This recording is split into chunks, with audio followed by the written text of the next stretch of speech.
الله وملائكته يصلون على النبي يا أيها الذين آمنوا صلوا عليه وسلموا تسليما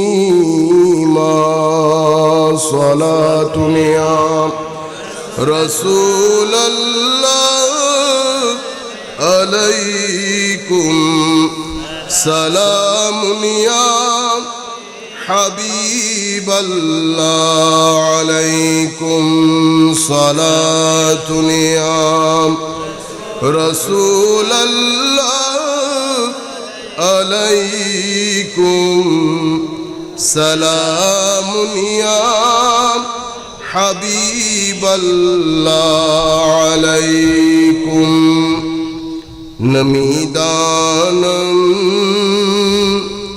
چھ منزل بود شب جائے کہ من بودم بہر سو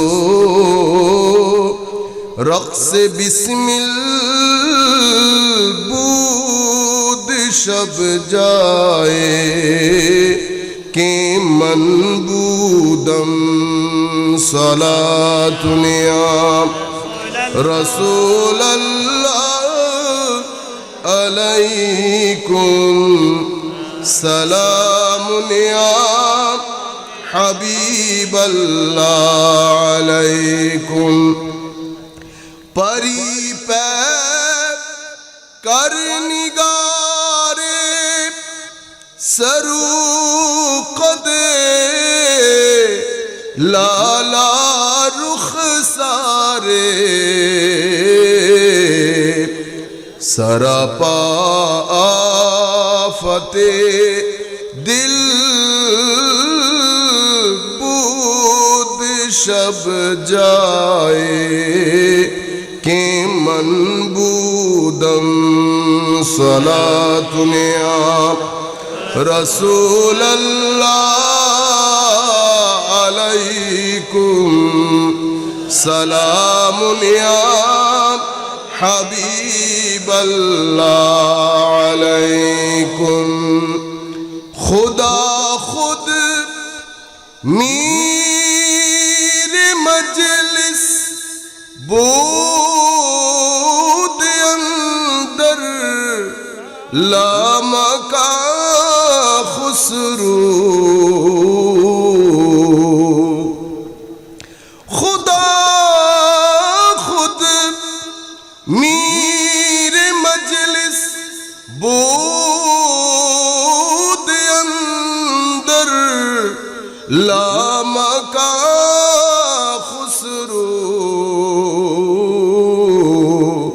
محمد شم محفل بود شب جائے کہ من بودم صلاة یا رسول اللہ علیکم سلام یا حبیب اللہ علیکم هو الحبیب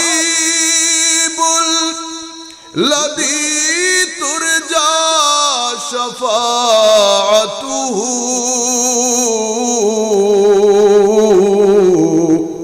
لكل هول من الأهوال مقتحمی صلاة یا رسول اللہ علیکم سلام یا حبیب اللہ علیکم. اس بسم الله الرحمن الرحيم وكذلك جعلناكم أمة وسطا لتكونوا شهداء على الناس ويكون الرسول عليكم شهيدا صدق الله مولانا العظيم وصدق رسوله النبي الحبيب الكريم ونحن على ذلك من الشاهدين والشاكرين رب صل وسلم وبارك عليه হযরত আব্দুল করিম শাহ রহমতুল্লাহ আলাইহি স্মৃতি সংসদের সার্বিক ব্যবস্থাপনায় আয়োজিত আজকের এই আজিমুশ শান ঈদে মিলাদুন নবী এবং হযরত শাহ সুফি আব্দুল করিম শাহ রহমতুল্লাহ আলাইহির বার্ষিক উরুস শরীফ উপলক্ষে আয়োজিত আমন্ত্রিত উলামায়ে কেরাম, আমি সময়ের সংক্ষিপ্ততা হেতু সকলের নাম নিতে পারছি না বলে দুঃখ প্রকাশ করছি। স্টেজে যারাই আছেন সম্মানিত উলামায়ে কেরাম, সম্মানিত শ্রোতা মণ্ডলী, মা ও বোনেরা যারা পর্দার আড়ালে আমাদেরকে শুনছেন, আমরা সকলের প্রতি সশ্রদ্ধ সালাম রাখছি। আসসালামু আলাইকুম ওয়া রাহমাতুল্লাহি তাআলা ওয়া বারাকাতুহু। সম্মানিত উপস্থিতি, আমাকে একটা বিষয় দেওয়া হয়েছে। বিষয়টা আমি আজকেই জানতে পেরেছিলাম। 3 দিন ধরে সিলেট, হবিগঞ্জ, ভৈরব এক প্রান্ত থেকে অন্য প্রান্তে সফর করে আমি মাত্র আমাদের বাড়িতে এসে পৌঁছানোর পরে জানতে পারি আমাদের মসজিদের খাদেম, আমাদের পাশের বাড়ির আমাদের সম্মানিত মুরব্বী শুক্রবারে দেখা হয়েছে। শুক্রবার তো আমি মসজিদের ভিতরে ঢুকি নাই। খতিব সাহেব দেখলে আবার বক্তব্য দিতে বলবেন, এই জন্য আমি বারান্দায় নামাজ পড়ি। তো উনি আমাকে বারান্দায় দেখার পরে উনি আমার সাথে চিল্লাফাল্লা করতেছিলেন, কেন বাইরে বসছেন, কেন কেন বসলেন, কেন বসলেন। আমি শুক্রবারের কথা বলছি। শুক্র, শনি, আজকে কি বার? সোমবার। আজকে আমরা আসিও নাই, দুনিয়া থেকে চলে গেছে। সব সময় বলতেন দোয়া করব, মসজিদ নিয়ে থাকতে পারি না, মসজিদ নিয়ে চলে যেতে পারি না। মারা গেছে কোথায়? মসজিদে। জোহরের নামাজের পরে মসজিদের প্রাঙ্গণেই দুনিয়া থেকে চলে গেছে। সুবহানাল্লাহ। মওত মিলে তো এসে আল্লাহ রাব্বুল আলামিন যদি মৃত্যু দেন তো এই ধরনের মৃত্যু, আল্লাহর ঘরে যদি মৃত্যু দেন মরতে অসুবিধা আছে? হায় হায়। তো সর্বসাকুল্যে আমার ব্রেইন কাজ করতেছে না। আপনারা অনেক আশা ভরসা নিয়ে বক্তব্যের জন্য ডেকেছেন, ছেলেদের মহব্বত। আমি জানি না আপনাদের হক আদায় করতে পারি কিনা অন্তত আজকে। তো আমি আগ থেকে আপনাদের কাছ থেকে ক্ষমা চেয়ে নিচ্ছি, কথাবার্তা উল্টাপাল্টা হয়ে যাবে। আপনারা যে বিষয়টা দিয়েছেন আমি চেষ্টা করব কিছুটা হলেও আপনাদের সম্মুখে সেই বিষয়ের আলোকে কথা বলতে। বিষয়টা ছিল আদর্শ সমাজ ব্যবস্থা বিনির্মাণে রাসূল করিম সাল্লাল্লাহু আলাইহি ওয়াসাল্লামের আদর্শ অনুসরণের প্রয়োজনীয়তা, মূল সাবজেক্ট। এর আগে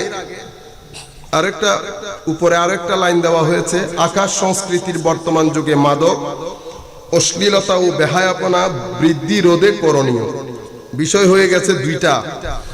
আমি নিচেরটা আগে নেই, যদি সময় আমাকে এজাজত দেয়, শরীর ঠিক থাকে, তাইলে আমি প্রথম বিষয়েও যাব। আমি এখান থেকে শুরু করি ইনশাআল্লাহ, আল্লাহ রাব্বুল আলামিনের তৌফিক নিয়ে। পবিত্র কোরআন থেকে একটা আয়াতে পাক তিলাওয়াত করেছে। আগে আপনারা বিষয়টা বুঝেন, আদর্শ সমাজ বিনির্মাণে রাসূল করিম সাল্লাল্লাহু আলাইহি ওয়াসাল্লামের আদর্শের প্রয়োজনীয়তা। তাইলে আমরা আগে বুঝতে হবে আদর্শ সমাজ বলতে কি বোঝায়, ঠিক না? এরপরে রাসূল করিম সাল্লাল্লাহু আলাইহি ওয়াসাল্লামের আদর্শের প্রয়োজনীয়তা কেন, দুটি বিষয়। আমরা পবিত্র কোরআন থেকে একটা আয়াতে পাক তিলাওয়াত করেছি এই সাবজেক্টকে সামনে রেখে, ওয়াকাযালিকা জাআলনাকুম উম্মাতাও ওয়াসাতাল লিতাকুনু শুহাদা আলান নাস ওয়া ইয়াকুনার রাসূলু আলাইকুম শাহীদা। আল্লাহ রাব্বুল আলামিন কোরআনে পাকের মধ্যে আমাদেরকে যে আল্লাহ সৃষ্টি করেছেন আমাদেরকে, তো আল্লাহ আমাদেরকে সৃষ্টির পেছনে একটা উদ্দেশ্য আছে না? উদ্দেশ্য ছাড়া তো বানান নাই। তো যিনি বানিয়েছেন উনি আমাদেরকে বলছেন তোমাদেরকে জাআলনাকুম উম্মাতাও ওয়াসাতা, মধ্যমপন্থী উম্মত বানিয়েছি, আফজল বানিয়েছি, উত্তম বানিয়েছি, সম্মানিত বানিয়েছি, ফজিলত মণ্ডিত করেছি, মডারেট করেছি। তাইলে আল্লাহ রাব্বুল আলামিন আমাদেরকে মডারেট করেছেন। কি করেছেন? ব্যালেন্সড করেছেন। ব্যালেন্স। তার আগে এই যে ব্যালেন্স করেছেন, এই কথাটা আমি আপনাকে একটু বোঝানোর চেষ্টা করি। আগে আপনি যদি আমাকে দেখেন যে আমার ভিতর ব্যালেন্স বলতে আল্লাহ রাব্বুল আলামিন কি বুঝাচ্ছেন, আপনি যদি মানুষের সৃষ্টি দেখেন তো আল্লাহ রাব্বুল আলামিন মানুষকে বিভিন্ন জিনিস দিয়ে আল্লাহ বানিয়েছেন। মাটি আছে না? মাটি, আল্লাহ মাটিকে পানি দিয়ে ভিজিয়েছেন, ভিজানোর পরে দীর্ঘদিন রেখেছেন, ওই মাটি থেকে গন্ধ বের হয়েছে, ঠিক আছে? আবার ওইটাকে সূর্যের তাও দিয়ে এটাকে শুকিয়েছেন, শুকনো মাটি করেছেন। অনেক ধাপ পাড়ি দিয়ে পবিত্র কোরআনের মধ্যে মানুষের এই যে আমার বাহ্যিক যে সৃষ্টি, আপনি আমাকে যে বর্তমানে দেখছেন, এটা আদম আলাইহিস সালামকে যে আল্লাহ প্রথমে সৃষ্টি করেছেন, আমাকে তো আর মাটি দিয়ে সৃষ্টি করা হয় নাই। আমাকে কি মাটি দিয়ে সৃষ্টি করা হয়েছে? না, আমি তো মায়ের পেট থেকে বের হয়েছি, ঠিক না? আপনি এটা বুঝেন, মানুষের সৃষ্টির দুটি ধাপ হয়েছে। কয়টি ধাপ? দুটি। একটাকে আমরা বলি কেমিক্যাল কনস্টিটিউশন, আরেকটাকে বলি বায়োলজিক্যাল কনস্টিটিউশন। একটা হচ্ছে আমি মায়ের পেট থেকে বের হয়েছি, এই যে ধারাবাহিকভাবে মায়ের পেট থেকে মেয়ে, আবার মেয়ের পেট থেকে সন্তান, আবার মেয়ের পেট থেকে সন্তান বের হচ্ছে। কিন্তু আমাদের শুরুটা হয়েছে মাটি দিয়ে। কি দিয়ে? মাটি দিয়ে। আদম আলাইহিস সালামকে আল্লাহ রাব্বুল আলামিন মাটি দিয়ে সৃষ্টি করেছেন। বাকি মানুষজনকে আল্লাহ রাব্বুল আলামিন একটা সাইকেল বানিয়েছেন, একটা সাইকেল বানিয়েছেন। বাকি মানুষকে আল্লাহ একটা ড্রপ অফ ওয়াটার থেকে সৃষ্টি করেছেন। আপনারা বুঝে নেন, এখানে বাচ্চারাও আছে, আমি এত খোলাসা করে বলতে পারছি না। তো আমাদের সৃষ্টির যেটা প্রথম ধাপ সেটা মাটি দিয়ে হয়েছে। তো কোরআনে পাকের মধ্যে ওই মাটিকে আল্লাহ 7 ভাবে বর্ণনা করেছেন। মা বলেছেন, 3 বলেছেন, 3 লাজিব বলেছেন, হ্যাঁ, তারপরে হামাইম মাসনুন বলেছেন, অর্থাৎ মাটি স্টিকি মাঠ তথা এমন মাটি, ওই যে পলি মাটি না কি বলে না, যেটা আপনার পায়ের সাথে লেগে যায়। আপনারা ওই যে খালের মধ্যে নামলে দেখেন না, পায়ের সাথে লেগে যায়।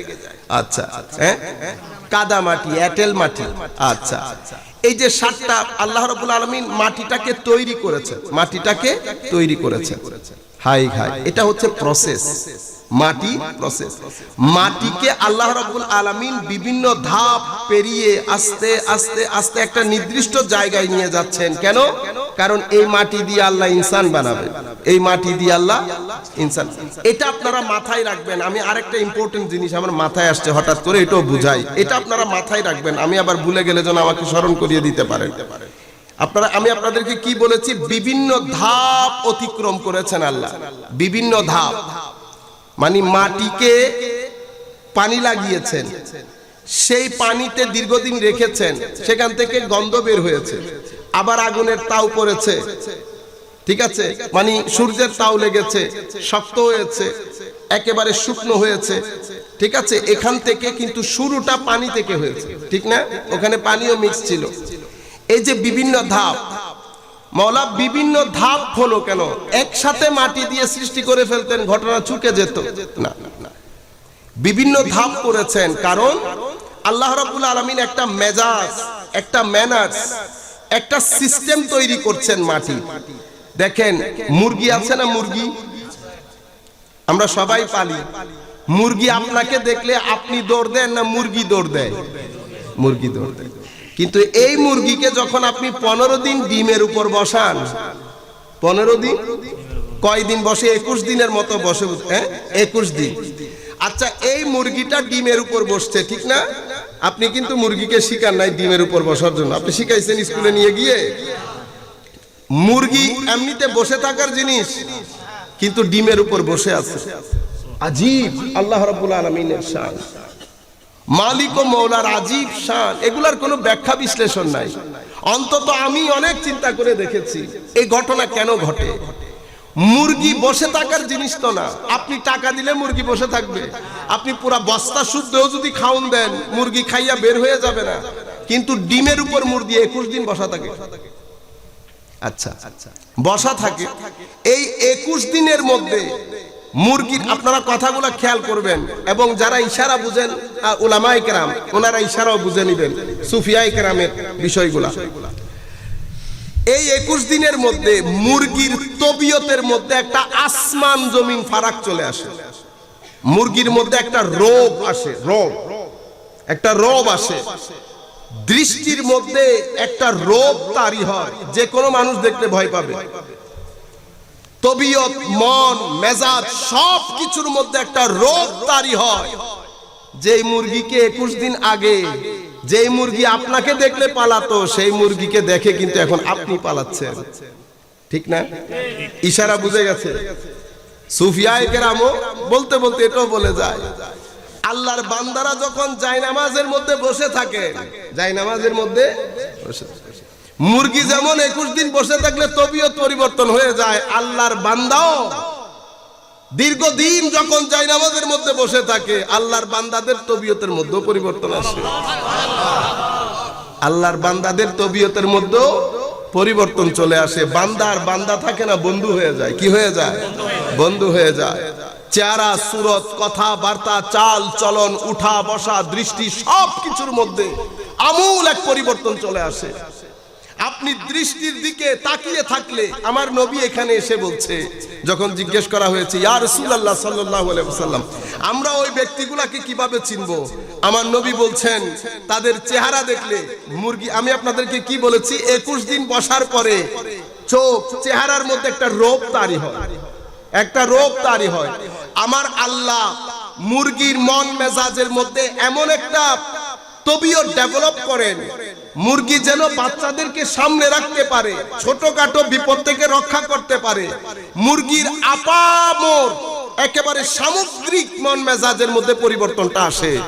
তো যেভাবে এখানে 21 দিন মুজাহাদার পরে, 21 দিন মুজাহাদার পরে, কষ্ট হচ্ছে তো মুরগি, 21 দিন মুজাহাদা করেছে, 21 দিন মুজাহাদার পরে মুরগির মুরগিয়ত খতম হয়ে গেছে। মুরগি ইয়ত খতম হয়ে গেছে। মুরগি আগে আপনাকে দেখলে দৌড় দিতে, এখন আপনি মুরগিরে দেখলে দৌড়ান, আপনি মুরগিরে দেখলে দৌড়ান। শুধু কি তাই, মুরগি এখন নিজেকে প্রটেক্ট করছে না, পাকার নিচে আরো 10-12টা বাচ্চাকে নিয়ে প্রটেক্ট করছে। তো বান্দা যখন বন্ধুতে পরিণত হয়, বন্ধু শুধু নিজে বন্ধু নন, লাখ কোটি মুরিদকেও সাথে নিয়ে চলেন, লাখ কোটি মুরিদকেও। মুরগি যেমন মুরগির বাচ্চাকে সমস্ত প্রকার বিপদ আপদ, আপনি ঢিল মারবেন, অমুকে ঢিল মারবে, সবকিছু থেকে রক্ষা করে ধরে রাখে। আল্লাহর বন্ধুরাও বন্ধুদের সাথে যারা চলে, তাদেরকেও শয়তানি ফিতনা, দুনিয়াবি ফিতনা, লোভ লালসার ফিতনা থেকে কি করে রাখে? আগলে রাখে। এদিকে ইঙ্গিত করে আমার আল্লাহ বলছেন, মুরগি সিনার তাও দিয়ে ডিমের মধ্যে বাচ্চা ফোটায়। সিনার তাও, মাওলা শুধু সিনা পাইছেন, মুরগির মধ্যে আর কোনো কিছু নাই। মুখ দিয়েও তো দিতে পারতো, বা কোনোভাবে পাকা একটা দিয়েও দিতে পারতো, কিন্তু তাও কোত্থেকে আসে? সিনা থেকে। তাও কোত্থেকে? সিনা থেকে। তাইলে সিনার মধ্যে কিছু একটা আছে যেটার তাও লাগলে মুর্দা জিনিসের মধ্যে জিন্দেগি তারি হয়, মুর্দা জিনিসের মধ্যে জিন্দেগি তারি হয়। এটা শুধু মুরগি না, আপনি কবুতর দেখেন, তাও দেয় সিনার, তাও দেয়। আমরা কোরআনে পাক থেকে বুঝি এই জিনিসটাকে, আপনারা পুরো বিষয়টা মাথায় রাখেন। কোরআনে পাকের মধ্যে আমার আল্লাহ যখন ইহুদিদের কথা বলছে, কয় ইহুদি তোমরা, তোমাদের অন্তর শক্ত হয়ে গেছে, সুম্মা কাসাত কুলুবুহুম, সুম্মা কাসাত, আমি সাবজেক্ট থেকে সরি নাই, সাবজেক্টের মধ্যে আছি, চিন্তা করবেন না। সুম্মা কাসাত কুলুবুহুম, হায় হায়, কি হয়ে গেছে? সিনা কি হয়ে গেছে? শক্ত হয়ে গেছে। কথা কিসের চলতেছে? সিনার। মুরগিও তাও কি দিয়ে দিচ্ছে? সিনা দিয়ে। কবুতর সিনা দিয়ে। আমার আল্লাহ এখানে বলছেন আমাদের কথা, কি হয়ে গেছে? সিনা শক্ত হয়ে গেছে। ফাহিয়া কাল হিজারা। তো সিনার এক্সাম্পল দিচ্ছে পাথরের সাথে। কিসের সাথে? পাথরের সাথে। সিনা পাথর হয়ে গেছে। তো বলে যে পাথর তিন ধরনের হয়। পাথর কয় ধরনের? মানে সিনা তিন ধরনের হয়। কয় ধরনের? তিন ধরনের। প্রথম সিনা, ওয়া ইন্না মিনাল হিজারা লামা ইয়াতাফাজ্জারু মিনহুল আনহার। ওয়া ইন্না মিনাল হিজারাতি লামা ইয়াতাফাজ্জারু মিনহাল আনহার। কিছু সিনা, এখানে পাথর মানি সিনা, কিছু সিনা এমন আছে সেই সিনা থেকে মারিফতে খুদাবন্দির এমন ঝর্ণা দ্বারা বের হয়, তাফজির, এমন ফোয়ারা, এমন পানির চাপ, এমন জোয়ার বের হয়, এটা এক সিনা থেকে বের হলেও লাখ লাখ মাইল দূর পর্যন্ত মানুষের সিনাকে ভিজিয়ে ছারকার করে দেয়। আয়াত কি বলেছেন? ইউফাজ্জিরুনাহু তাফজিরা। ইউফাজ্জিরুনাহু তাফজিরা মানে দীর্ঘদিন পানিকে আটকে রেখে যখন হঠাৎ করে বাঁধ খুলে দেন, পানির যেই চাপ থাকে, কেমন চাপ, তো পাহাড়কে পর্যন্ত বইয়ে নিয়ে যায় পানি। তা আমার আল্লাহ বলছেন, বান্দা কিছু পাথর মানে কিছু সিনা এমন আছে সেই সিনা থেকে ফেটে এমন পানি বের হয়, মাইলকে মাইল, শত লাখ মাইল দূরে অবস্থিত হাজার সিনাকে পানি দিয়ে ভরপুর করে দেয়। হুজুর গৌসুল আজমের আব্দুল কাদের জিলানী রাদিয়াল্লাহু তাআলা আনহুর সিনার পানি ফোয়ারাটা বের হয়েছে কোথায়? বাগদাদে। আমরা কোথায়? বাংলাদেশে। পানির ধাক্কা লেগেছে, লেগেছে বলে আমরা এখনো এখানেও বলছি না কাদেরিয়া তরিকা, কাদেরিয়া।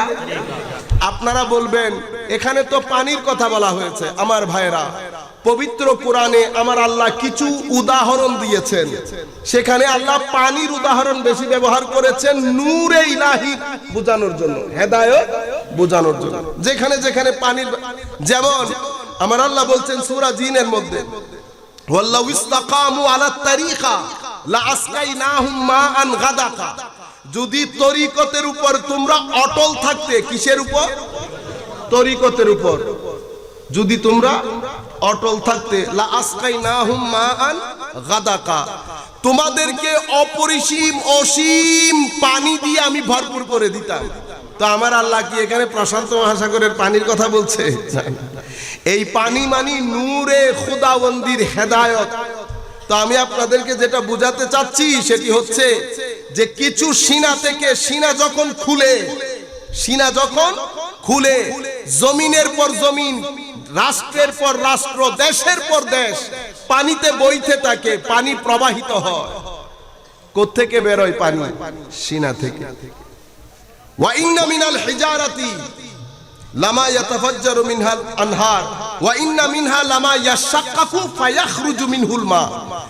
কিছু সিনা এমন আছে সেখান থেকেও ফেটে পানি বের হয়, তবে প্রথমটার মতো না, প্রথমটার মতো না। আপনারা এখানে হযরত আব্দুল করিম শাহ রাহমাতুল্লাহ আলাইহির বার্ষিক উরুস শরীফ না, আমি এটার জন্য এই কথাগুলো বলছি। উনাকে চট্টগ্রামের সব এলাকার মানুষ চেনে। তো আল্লাহ কোরআন শরীফের মধ্যে যখন দ্বিতীয় কলবের কথা বলছে, কি বলেছে? ওয়া ইন্না মিনহা লামা ইয়াশাক্কাকু, কিছু সিনা, কিছু পাথর এমন ফেটে গিয়ে পানি বের হয়, দূর দূরান্ত পর্যন্ত যায় না। লোকালি কি করে? লামা ফায়াখরুজু মিনহুল মা, ফায়াখরুজু মিনহুল মা, ওখান থেকে পানি বের হয়, পানি বের হয়ে পুকুর হয়, সেই পুকুর থেকে লোকাল মানুষ গোসল গাসল করে, তাদের যে কাপড় চোপড়, তাদের যে পশু পাখি, তাদের যে ভেজিটেবল শাক সবজি আছে ওগুলাতে কাজে লাগায়, মানে ওগুলার মাধ্যমে তারা লোকালি উপকৃত হয়।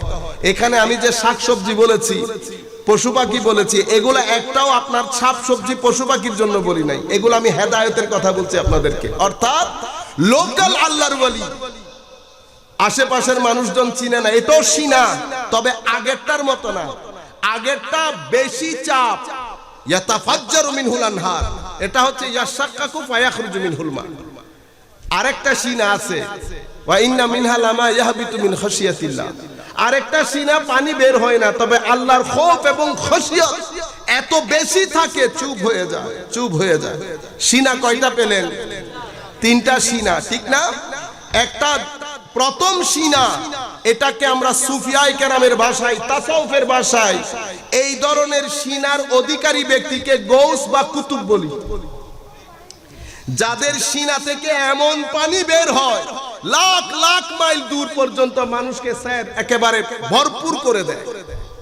এই ধরনের সিনার অধিকারী ব্যক্তিকে আমরা সুফিয়ায়ে কেরামের তাসাউফের ভাষায় কুতুব বা গৌস বলি। আর দ্বিতীয় প্রকার যে সিনা, ইয়াশাক্কাকু ফায়াখরুজু মিনহুল মা, এটা এমনিতে এগুলাকে আমরা আল্লাহর ওয়ালি বলি, যারা লোকালি মানুষকে কি করে, মানুষকে হেদায়েতের আলো দেখায়, হেদায়েতে আলো দেখায়।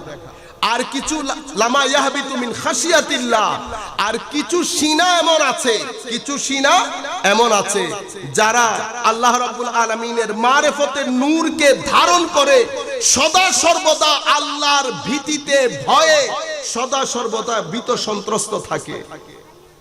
সবকিছু কথা হয়েছে সিনার। কিসের? সিনার। এখন আমরা একবার চিন্তা করার বিষয় না, আমাদের সিনা ঠিক হয়েছে কিনা? সিনা যখন ঠিক হয় দুইটা জিনিস বন্ধ হয়, দুইটা জিনিস বন্ধ, একটা এটা আর একটা এটা। সিনা যখন ঠিক হয় মানুষের মুখ বন্ধ হয়, মানুষের মুখ বন্ধ হয়। আমাদের এখানে সিনা জেগে ওঠার জন্য, সিনা জিন্দেগি পাওয়ার জন্য যেই চ্যানেলগুলা ছিল সেগুলো আস্তে আস্তে বন্ধ হয়ে যাচ্ছে। দ্বীনে ইসলাম, দ্বীনে ইসলাম, তিনটি জিনিসের উপর দ্বীন ইসলামের ভিত্তি। দ্বীন ইসলামে একটা ঈমান, একটা কি? ঈমান, আকীদা। সেটার স্থান কোথায়? আকীদার স্থান কোথায়? এখানে, এখানে কোথায়? সিনায়। আকীদা থাকে সিনায়। এখন আকীদার জায়গায় শত ফিতনার শিকার উম্মতে মুসলিমা, ঠিক না? কেউ একজন আরেকজনকে কাফের বলে, অমুক অমুককে কাফের বলে, এখানে হিসাব করে দেখলে মুসলমান কেউ নাই। আর এখন নতুন নতুন প্রজন্মের নতুন নতুন কথা শুনলে তো আর ঘুম থেকে উঠতে ইচ্ছে করে না, ইচ্ছে করে কাশ যদি বছরের পর বছর শুয়ে থাকতে পারতাম ভালো হইতো, এই কথা শুনতে হইতো না। সবাই আলেম, সবাই সবাই আমরা শাইখ, সবাই বক্তা, যার মন যা চাই বলে যাচ্ছে। এখন তো আমরা দিন শিখছি কলেজ ইউনিভার্সিটির ছাত্রদের কাছ থেকে। মানে আমার নতুন প্রজন্ম নিয়ে যখন আমি চিন্তা করি আমরা যে ঠিক কোথায় গিয়ে দাঁড়াবো, কোথায় গিয়ে দাঁড়াবো, এক একজন এক এক ধরনের হামলা। কেউ আল্লাহর শানে, আল্লাহর হাত, আল্লাহর পা, আল্লাহ উপরে উঠে আল্লাহ নিচে নামে, ইন্না লিল্লাহি ওয়া ইন্না ইলাইহি রাজিউন। কেউ হুজুর করিম সাল্লাল্লাহু আলাইহি ইসলামের শানে, ছোট বড়, ছোট বড়, ছোট ভাই আমার মতো, যার যা মন চায়। এগুলা সব আকীদার ফিতনা, আকীদার উপর ফিতনা। কেউ আলে বাইতে রাসূলের শানে বেয়াদবি করে, কেউ সাহাবায়ে কেরামের শানে বেয়াদবি করে, যার যা মন চায় লাগামহীন কথাবার্তা। আকীদার ক্ষেত্রে একটা আজীব অবস্থা বিরাজ করছে আমাদের এখানে। এরপরে আমাদের দ্বীনের দ্বিতীয় ভিত্তি হচ্ছে আমল, যেটাকে আমরা ইসলাম বলি। আমল, আমল মানে নামাজ, রোজা, হজ, যাকাত, তাসবিহ, তাহলিল, এগুলা তো শিখে চড়িয়েছি অনেক আগে, লাঠে একেবারে হয় না, আপনি আলমারির উপর তুলে রেখেছেন। আমল যেটা বলি, মুসলমানের ঘর, মুসলমানের বাড়ি, মসজিদের মধ্যে পাঞ্জেগানা নামাজের মুসল্লি পাওয়া যায় না। আপনারা এখানে যারা বসেছেন আমরা সবাই নামাজি। আপনারা জানেন আল্লাহ রাব্বুল আলামিন আমাদেরকে যে ডিউটিগুলা দিয়েছেন, হজ করার জন্য বলেছেন না, যদি টাকা পয়সা থাকে। কিন্তু হজ সবাই করে না, কেন? সবার কাছে তার টাকা পয়সা নাই। রোজা রাখতে বলেছেন, রোজা যারা অসুস্থ তারা রাখতে পারছে না, যারা সফরে থাকে তারাও রাখতে পারছে না। তো রোজা সবার জন্য না, হজও সবার জন্য না, যাকাতও সবার জন্য না। ইবাদতের মধ্যে একমাত্র ইবাদত নামাজ, যেটা সবার জন্য যেই কোনো অবস্থাতে পড়তে হয়। এবং এত গুরুত্ব দেওয়া হয়েছে এই নামাজকে, এত গুরুত্ব দেওয়া হয়েছে নামাজকে। কি বলা হয়েছে? নামাজ ইমাদুদ্দিন, as-সালাতু ইমাদুদ্দিন। ইমাদ মানে বুঝেন? আপনারা ঘর তোলার সময় ফাউন্ডেশন দেন না? ঘরে ফাউন্ডেশন দেন না? পিলার ছাড়া কি ঘর তুলতে পারবেন? আমি যদি পিলারগুলা ভেঙে দেই, ঘর থাকবে? তো আমার নবী বলছে, আমার এই দ্বীনের পিলার হচ্ছে সালাত। ফামান তারাকাহা, যেই ব্যক্তি নামাজ ছেড়ে দিল, সেই যেন আমার দ্বীনকে ধ্বংস করে দিল, সেই যেন আমার দ্বীনকে ধ্বংস করে দিল। আরেক riwayতের মধ্যে আমার নবী বলছেন, মান তারাকা সালাতান মুতাআম্মিদান, ইচ্ছাকৃতভাবে যদি এক ওয়াক্তের নামাজও ছেড়ে দিয়েছেন, ফাকাত কাফার, আপনি যেন কুফরি করেছেন। আরেক riwayতের মধ্যে আমার নবী বলছেন, ইসলাম এবং কুফর দুইটার মাঝখানের দেওয়াল হচ্ছে সালাত। কি গুরুত্ব আমার নবী দিয়েছেন, কি গুরুত্ব আল্লাহ রাব্বুল আলামিন দিয়েছেন। সেই সালাত আমরা মুসলমানরা পড়ি না। এখন সালাত সমাজের মধ্যে ব্যালেন্স রক্ষা করে। কেন? এখন আপনি দেখেন সালাত কেন দিয়েছে।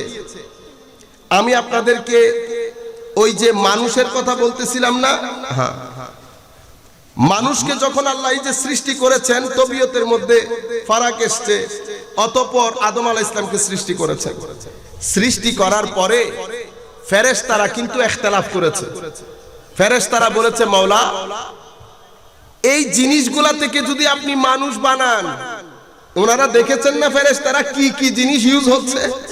তো ফেরেশতারা বলতেছে, আল্লাহ মাফি দে দে, এই জিনিসগুলা থেকে যেই জাতি আপনি সৃষ্টি করতে যাচ্ছেন, এরা মারামারি, দাঙ্গা হাঙ্গামা, ফাসাদ বাদে আর কোনো কিছুই করবে না। কেন? কারণ ইনগ্রেডিয়েন্ট গুলা আমাদেরকে বানাতে গিয়ে আল্লাহ যেই ইনগ্রেডিয়েন্ট ব্যবহার করেছেন, ফেরেশতারা সেটা দেখেছেন। তো ইনগ্রেডিয়েন্টের একটা ইমপ্যাক্ট থাকে না, প্রতিক্রিয়া থাকে। আমরা যে কোভিড এর টিকা নিয়েছি, সেখানে ইনগ্রেডিয়েন্ট গুলো আছে না, সবকিছু মিলিয়ে একটা ব্যালেন্স রক্ষা হয়েছে না। ব্যালেন্স রক্ষা হওয়ার পরে আমাদের করোনার টিকা হয়েছে। তো ইনসানের মধ্যে আল্লাহ এটা দিয়েছেন, দেওয়ার পরে ফেরেশতারা বলতেছেন, আল্লাহ এটা বানায়েন না, এটা বানাইলে এই ঘটনা ঘটবে, কারণ আমি ইনগ্রেডিয়েন্ট গুলো দেখেছি আপনি কি করেছেন। তখন আমার আল্লাহ বললেন, ফানাফাখনা ফীহি মির রূহি, আমি যে শুধু বাহ্যিকভাবে এই জিনিসগুলা দিয়েছি তা না, আমি মানুষের ভিতরে আরো একটা জিনিস দিয়েছি। সেটা কি? ফানাফাখনা ফীহি মির রূহি, আমি ভিতরে একটা নূর দিয়েছি, ভিতরে একটা নূর দিয়েছি। তো ইনসান দুটি জিনিসের কম্পোজ নাম, ইনসান দুটি জিনিসের কম্পোজের নাম। একটা হচ্ছে মাটি, মানে বাহ্যিক অবয়ব, আরেকটা হচ্ছে ভিতরে নূরে খুদাবন্দি, নূরে খুদাবন্দি। এখন ইনসান দুইটা জিনিসের মাঝখানে যদি নূর উপরে উঠে, তো ইনসান উত্তম সৃষ্টি হিসেবে আল্লাহর দরবারে প্রতিষ্ঠিত হয়। আর যদি নূর নিচে নেমে গিয়ে এটা উপরে উঠে যায়, আল্লাহ রাব্বুল আলামিন বলেছেন, সুম্মা রাদাদনাহু আসফালা সাফিলিন। মাওলা, আমার এই অবস্থা কেন? আমার আল্লাহ বলেছেন না, ওয়াত্তিনি ওয়াজ্জাইতুনি ওয়া তুরি সিনিনা ওয়া হাদাল বালাদিল আমিন লাকাদ খালাকনাল ইনসানা ফি আহসানি তাকওয়িম ثم رددناه أسفل سافلين। দুইটা জিনিস বলেছে, আহসানে তাকওয়িম, আসফালা সাফিলিন। আজীব বিষয় না? আহসানে তাকওয়িম, আমার আল্লাহ বলেছেন, বান্দা, আমি জানি আমি কি করেছি। আমি তোমার দুইটা জিনিসের মধ্যে দারুণ করে ব্যালেন্স করেছি। আমি চাই তুমি যখন আমার কাছে ফেরত আসবে ওই ব্যালেন্স নিয়ে ফেরত আসবে। তুমি যদি ওই ব্যালেন্স নিয়ে ফেরত আসতে না পারো, তোমার খের, তোমার কোনো মুক্তি নাই। তো মাওলা সে কারণে কোরআনে পাকের মধ্যে এই ব্যালেন্সটাকে বলেছে কলবে সালিম। কি বলেছে? ইয়াউমা লা ইয়ানফাউ মালু ওয়ালা বানুন ইল্লা মান আতাল্লাহা বিকলবিন সালিম। অর্থাৎ আমি যে ব্যালেন্স দিয়ে তোমাকে বানিয়েছি সেই ব্যালেন্স নিয়ে তুমি আমার কাছে ফেরত আসবে। আমাদের কাছে ব্যালেন্সটা আছে? কি মনে হয় আপনাদের? আমাদের কাছে ব্যালেন্স আছে? ব্যালেন্স যদি থাকে, যেই ব্যক্তির মধ্যে ব্যালেন্স থাকবে সেই ব্যক্তির মুখে গালিগালাজ থাকবে না। কেন? কারণ আল্লাহ রাব্বুল আলামিন আমার ভিতরে নূর দিয়েছেন। দেখেন, আমি আপনাদেরকে মানে বিশ্লেষণটা এভাবে করি। আল্লাহ মানুষ ছাড়াও আরো দুটি সৃষ্টি করেছেন। একটা ফেরেশতা বানিয়েছেন আর একটা জিন বানিয়েছেন, ঠিক না? অথবা শয়তান বলেন। ফেরেশতার মধ্যে কোনো শার, কোনো কু নাই। কি নাই? কু বলে কোনো জিনিস নাই। ওখানে ভালোই ভালো। কেন জানেন? কারণ ফেরেশতার ভিতরে আল্লাহ নফস নামী কোনো জিনিস দেয়। মানে এই যে মাটি এগুলা বানাতে বানাতে সবকিছু ইনগ্রেডিয়েন্ট দিয়ে একটা নফস তৈরি হয়েছে। সেই নফস আল্লাহ ফেরেশতাদেরকে দেন। সেন ফেরেশতার মধ্যে কোনো সার নাই। আবার শয়তান নামী একটা জিনিস আছে, ওই জিনিসের মধ্যে খাইর বলে কোনো কথা নাই। শুধুমাত্র ইনসান বানিয়েছে, খাইরও রেখেছে, সারও রেখেছে। খাইর কোথায়, সার কোথায়? খাইর হচ্ছে, খাইর এবং সার দুইটা এখানে আমার ভিতরে ঢেলে দিয়েছে। সারের জন্য নফস দিয়েছে। কি দিয়েছে? নফস। আর খায়রের জন্য রূহ দিয়েছে, রূহ। এখন ইনসানের ব্যালেন্স নষ্ট হয় কখন? ইমাম গাজালি রহমতুল্লাহি আলাইহি বলছেন যে নফস একটা দেশের নাম, সেই দেশের মালিকের নাম হচ্ছে কলব। মালিকের নাম কি? কলব। সেই দেশের গভর্নরের নাম হচ্ছে লালসা, লালসা এবং রাগ। মানুষের ভিতরে দুটি জিনিস আছে না, লালসা এবং রাগ। এখন সেই দেশের প্রধানমন্ত্রীর নাম হচ্ছে আকল, ইন্টেলেক্ট। আল্লাহ এই জিনিসটা আর কাউকে দেন নাই। তো কলবের উচিত আকলের সাথে, ইন্টেলেক্টের সাথে, বুদ্ধি বিবেচনার সাথে পরামর্শ করে গভর্নরকে কন্ট্রোল করা। কারণ লালসা যদি কন্ট্রোল করতে না পারেন, তো লালসাকে যদি আমি কন্ট্রোল করতে না পারি, আমার চোখ মানুষের সম্পদের দিকে যাবে, আমার চোখ হারাম জিনিসের দিকে যাবে, অন্যের ভোগ। আপনারা বুঝে নেন, আমি যদি লালসা কন্ট্রোল করতে না পারি, কোথায় কোথায় আমি চলে যাচ্ছি। আমি আপনার টাকা অন্যায়ভাবে গ্রহণ করতে আমি লজ্জাবোধ করছি না। কেন? লালসার কারণে। তো লালসা কোথায়? আমার ভিতরে আল্লাহ রেখেছেন লালসা। আচ্ছা, আর কি? আরেকটা জিনিস দিয়েছে রাগ, ক্রোধ, অ্যাঙ্গার। এই ক্রোধ, রাগ আমাদের সমাজের মধ্যে মারামারি, দাঙ্গা হাঙ্গামা, ফতোয়াবাজি সব কিছুর মূলে এই রাগ। কারণ এই রাগের পেছনে হিংসা আছে। কি আছে? হিংসা, অহংকার, আত্ম অহমিকা, রিয়া, এই সব কিছু মিলে ওই রাগের দানি ভর্তি, রাগের দানি ভর্তি। এখন আপনার ভিতরে রাগও আছে, লালসাও আছে। আপনি যদি রাগ এবং লালসা এই দুইটাকে মাথার উপর তুলেন, সমাজের মধ্যে কোনো বিয়ে টিকবে? কোনো বিয়ে টিকবে? টিকবে না। ডিভোর্স বেড়ে যাচ্ছে না? বেড়ে যাচ্ছে। কেন বেড়ে যাচ্ছে? কারণ আপনি আপনার ক্রোধকে কন্ট্রোল করতে পারছেন না। আপনি সমাজের মধ্যে অন্যায়, গর্হিত কাজ, জুলুম বেড়ে যাচ্ছে না? কেন বেড়ে যাচ্ছে? কারণ আপনি আপনার খাহেশাতে নাফসানি তথা লালসাকে কন্ট্রোল করতে পারছেন না। তাহলে মানুষের সমাজকে যদি মানুষের সমাজ বানাতে চান, তো আমি কি করতে হবে? তো আমার আল্লাহ নবী পাঠিয়েছেন। কি পাঠিয়েছেন? নবী। তো হুজুরে করিম সাল্লাল্লাহু আলাইহি ইসলামকে পাঠিয়েছেন আদম আলাইহিস সালাম থেকে ঈসা আলাইহিস সালাম পর্যন্ত অসংখ্য নবী পাঠিয়েছেন। আমার আল্লাহ বলছেন কামা আরসালনা ফীকুম রাসূলাম মিনকুম ইয়াতলু আলাইকুম আয়াতিনা ওয়া ইউযাক্কিকুম ওয়া ইউআল্লিমুকুমুল কিতাবা ওয়াল হিকমা ওয়া ইউআল্লিমুকুম মা লাম তাকুনু তা'লামুন। আমার আল্লাহ বলছেন হাবিব এই মানুষগুলা আপনি যদি এদেরকে আদর্শ সমাজ, আপনারা বলেছেন না আদর্শ সমাজ, হাবিব আপনি আদর্শ সমাজ গড়বেন। তো আদর্শ সমাজ গড়ার জন্য একটা সমাজের মধ্যে আদর্শ থাকার জন্য দুটি জিনিস কন্ট্রোল করতে হবে। কয়টি জিনিস? কি কি? লালসা এবং ক্রোধ। এই দুইটা জিনিসকে যদি কন্ট্রোল করতে পারেন সমাজ আদর্শবান সমাজ মানে কি? Balance society, ideal society, modern society. এখন আদর্শ সমাজের জন্য মানুষ যারা থাকে সব মানুষ আমরা সবাই মিলে তো সমাজ। এখন আমাদের ভিতরে আল্লাহ একটা ভাইরাস দিয়েছে। এখন সেই ভাইরাসের জন্য যদি ভ্যাকসিন না নেই, আমরা ভ্যাকসিন নিয়েছি না কি জন্য? আদর্শ সমাজের জন্য। আদর্শ সমাজ বলতে এমন সমাজ যেখানে করোনা নামী কোনো কিছু থাকবে না, করোনা নামী কোনো কিছু থাকবে না। তো এখন সমাজকে যদি আদর্শবান বানাইতে চাই, ইয়া রাসূলুল্লাহ ভ্যাকসিন কোনটা নেব? আমার নবী বলছে দুইটা জিনিসের ভাইরাস তোমার ভিতরে দেওয়া হয়েছে। একটা গদব, একটা কি? গদব। গদব মানে ক্রোধ, রাগ। আপনারা বলেন না আই গুস্সা হয়ে গেলে কিন্তু খবর আছে, আই গুস্সা হয়ে গেলে আর সুখ মুখ আন্দারে যাবে আই কিরি।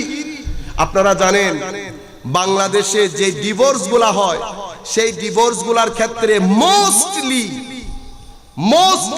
কি কারণে হয়? রাগের কারণে। রাগের কারণে দিয়ে দেন, এরপরে বলে আমি তো নিয়ত করি নাই, আমি নিয়ত করি নাই, রাগ উঠে গেছে দিয়ে দিছি। আপনারা বুঝতে পেরেছেন রাগ কি? তাইলে রাগ যে শুধু ভাঙে তা না, রাগকে যদি আপনি রাগ ছাড়া বাঁচতে পারবেন, রাগ এবং লালসা এই দুইটা যদি আপনি সমাজ থেকে তুলে দেন সমাজের মধ্যে উন্নতি আসবে না, সমাজের মধ্যে উন্নতি আসবে না। আপনি যে একটা কাজের পেছনে লেগে থাকেন এবং একটা ডিজায়ার নিয়ে, একটা পার্টিকুলার এইম নিয়ে আপনি যে একটা কাজের পেছনে লেগে থাকেন, সেটা খাহেসাত না থাকলে হবে না, থাকলেও সমস্যা, না থাকলেও। এটাই উন্নতির কারণ, আবার এটাই অবনতির কারণ। তো করব কি ইয়া রাসূলুল্লাহ সাল্লাল্লাহু আলাইহি ওয়াসাল্লাম? আমার আল্লাহ বলছেন আমার হাবিবকে দিয়ে ভ্যাকসিনের ব্যবস্থা করেছি। ভ্যাকসিন নিতে হবে, ভ্যাকসিন নিতে হবে। আমাদের সমস্যা হচ্ছে আমরা ভ্যাকসিন নিই নাই। আমি এমনিতে একটা জেনারেল কথা বলি, জেনারেল হচ্ছে এই দুই জিনিসের ভ্যাকসিন। এক কথাই যদি বলি ভ্যাকসিন হচ্ছে সালাত। ওই আমি আপনাদেরকে সালাতের কথা বলেছি না, সালাত। এই জিনিসের ভ্যাকসিন কি? সালাত। ভ্যাকসিন সালাত, একেবারে মুখস্থ করেন। ভ্যাকসিনের নাম সালাত, কিন্তু ভ্যাকসিনের মধ্যে ইনগ্রেডিয়েন্ট গুলা প্রপার থাকতে হবে। ভ্যাকসিনের মধ্যে ইনগ্রেডিয়েন্ট প্রপার থাকতে হবে। যেমন ভ্যাকসিনের নাম তওবা। এখন আপনি যদি মনে করেন তওবা মানে গালে গালে থাপ্পড় দেওয়া, এটা তওবা না। তওবার ইনগ্রেডিয়েন্ট আছে। ইনগ্রেডিয়েন্ট গুলা কি কি? ইনগ্রেডিয়েন্ট গুলা হচ্ছে আমি যখন আল্লাহর দরবারে হাত তুলে অথবা তওবা করছি, আমার ভিতরে এক ধরনের লজ্জা অনুভূত হওয়া, অনুতপ্ত হওয়া, মাওলা আমি বড় ভুল করে ফেলেছি, আমি লজ্জিত। একটা ইনগ্রেডিয়েন্ট। আরেকটা ইনগ্রেডিয়েন্ট হচ্ছে আমি ওয়াদা করছি এই কাজ আর করব না, আল্লাহ এই কাজ আর করব না। তো তওবার সময় আমি আল্লাহর দরবারে অনুতপ্ত হওয়ার জন্য কিভাবে অনুতপ্ত হবেন? আপনি শুধু মাথায় এটা রাখেন যে আমি যখন গুনাহটা করছি, আমি আল্লাহর অবাধ্যচরণ করেছি, সেই অবাধ্যচরণের মধ্যে আমার ভিতরে একটা মজা পেয়েছি, মজা।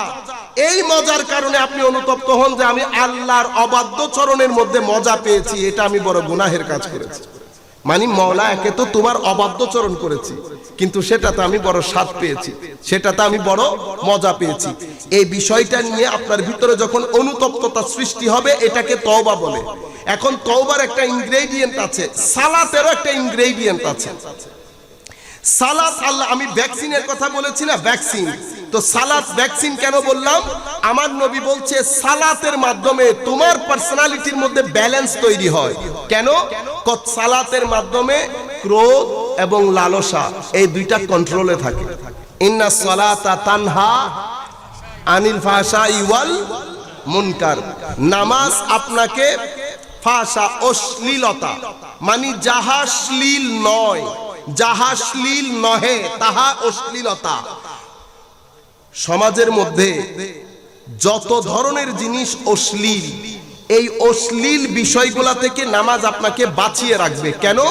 কারণ নামাজ আপনার ভিতরে ওই ক্রোধ বলেছি না, ক্রোধ এবং লালসা, ওইটার উপরে হায়ার একটা লেয়ার লাগিয়ে দেয়।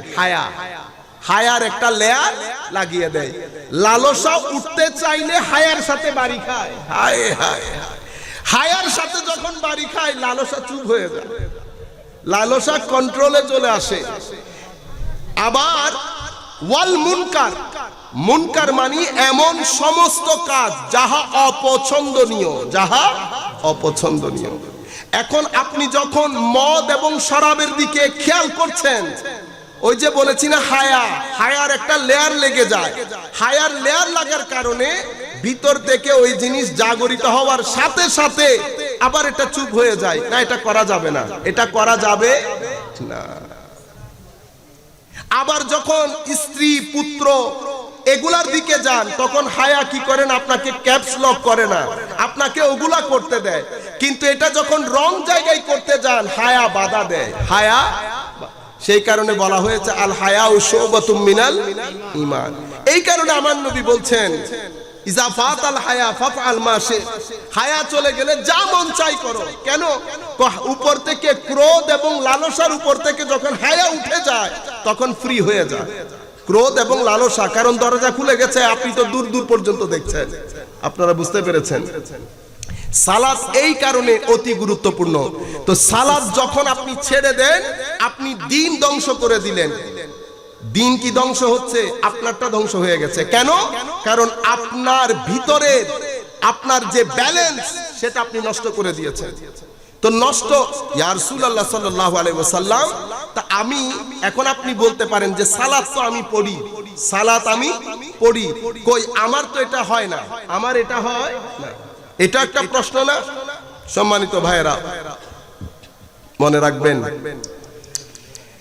যেই কোনো জিনিস, একটা গাছও যদি আপনি লাগাতে যান, গার্ডেনিং করেন না আপনারা, গার্ডেনিং বাগান, আমরা যারা সবাই তো ভেজিটেবল বা শাকসবজি আপনারা সবাই লাগান, অন্তত আপনি পালং শাক লাগান না, পালং শাক। তো পালং শাক কি আপনি বিসমিল্লাহ করে পালং শাকের বিচি এনে আমি পালং শাক লাগাচ্ছি বলে কি জমিনে ঢেলে দেন? জমিনে ঢেলে দিলে পালং শাক উঠবে? উঠবে না। তো অনুরূপ ভাবে যেই কোনো জমিন পরিষ্কার করা বাদে যদি আপনি শাক লাগিয়ে দেন, উঠে না মনে করেন। আমি আপনাকে নফস একটা জমিন বলেছি না, ভিতরে একটা জমিন বলেছি না, তো সেই জমিকে যদি আপনি পরিষ্কার করা ছাড়া শাক লাগিয়ে দেন, উঠবে? উঠবে না। আমরা গন্ডগোলটা এই জায়গায় করি, গন্ডগোলটা এই জায়গায় করি। এখন আমাদের সমাজের মধ্যে এই বিষয়টা পরিষ্কার হওয়ার জন্য আমাদের সমাজের মধ্যে কিছু জিনিস ছিল, সেগুলো উঠে গেছে। আমরা আগে মসজিদে যেতাম সকালবেলা উঠে, সেটা উঠে গেছে। আমরা আগে ক্লাসের মধ্যে পড়তাম, আমরা আগে হুজুরদের সোহবতে বসতাম, এই তাবৎ জিনিসগুলা উঠে গেছে। তো যেখান থেকে আমি পানিগুলা সংগ্রহ করব, এটা পরিষ্কার হবে, সেই জায়গাগুলা ধস নেমেছে, সেই জায়গাগুলাতে ধস নেমেছে।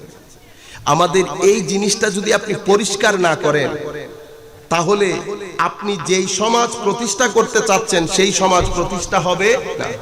আমার নবী কি ধরনের সমাজ চেয়েছেন? আমার নবী সাল্লাল্লাহু আলাইহি ওয়াসাল্লাম একটা আদর্শ সমাজ চেয়েছেন। কেমন আদর্শ?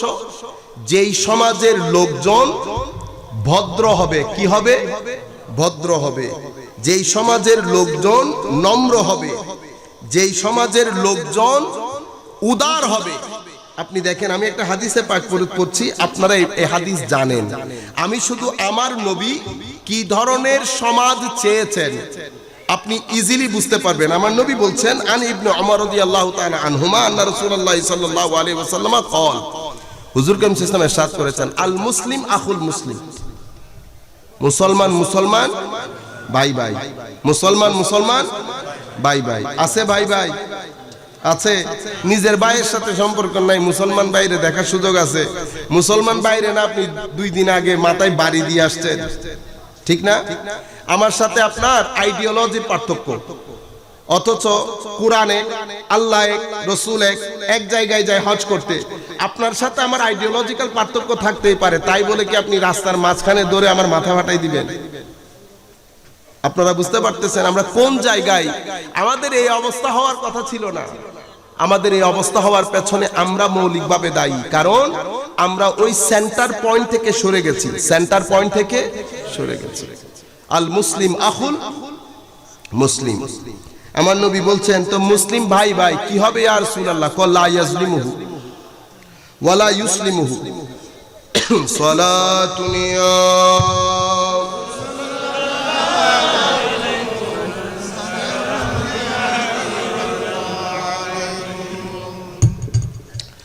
মুহাম্মাদুন সাইয়্যিদুল কাউনাইনি ওয়াস সাকালাইন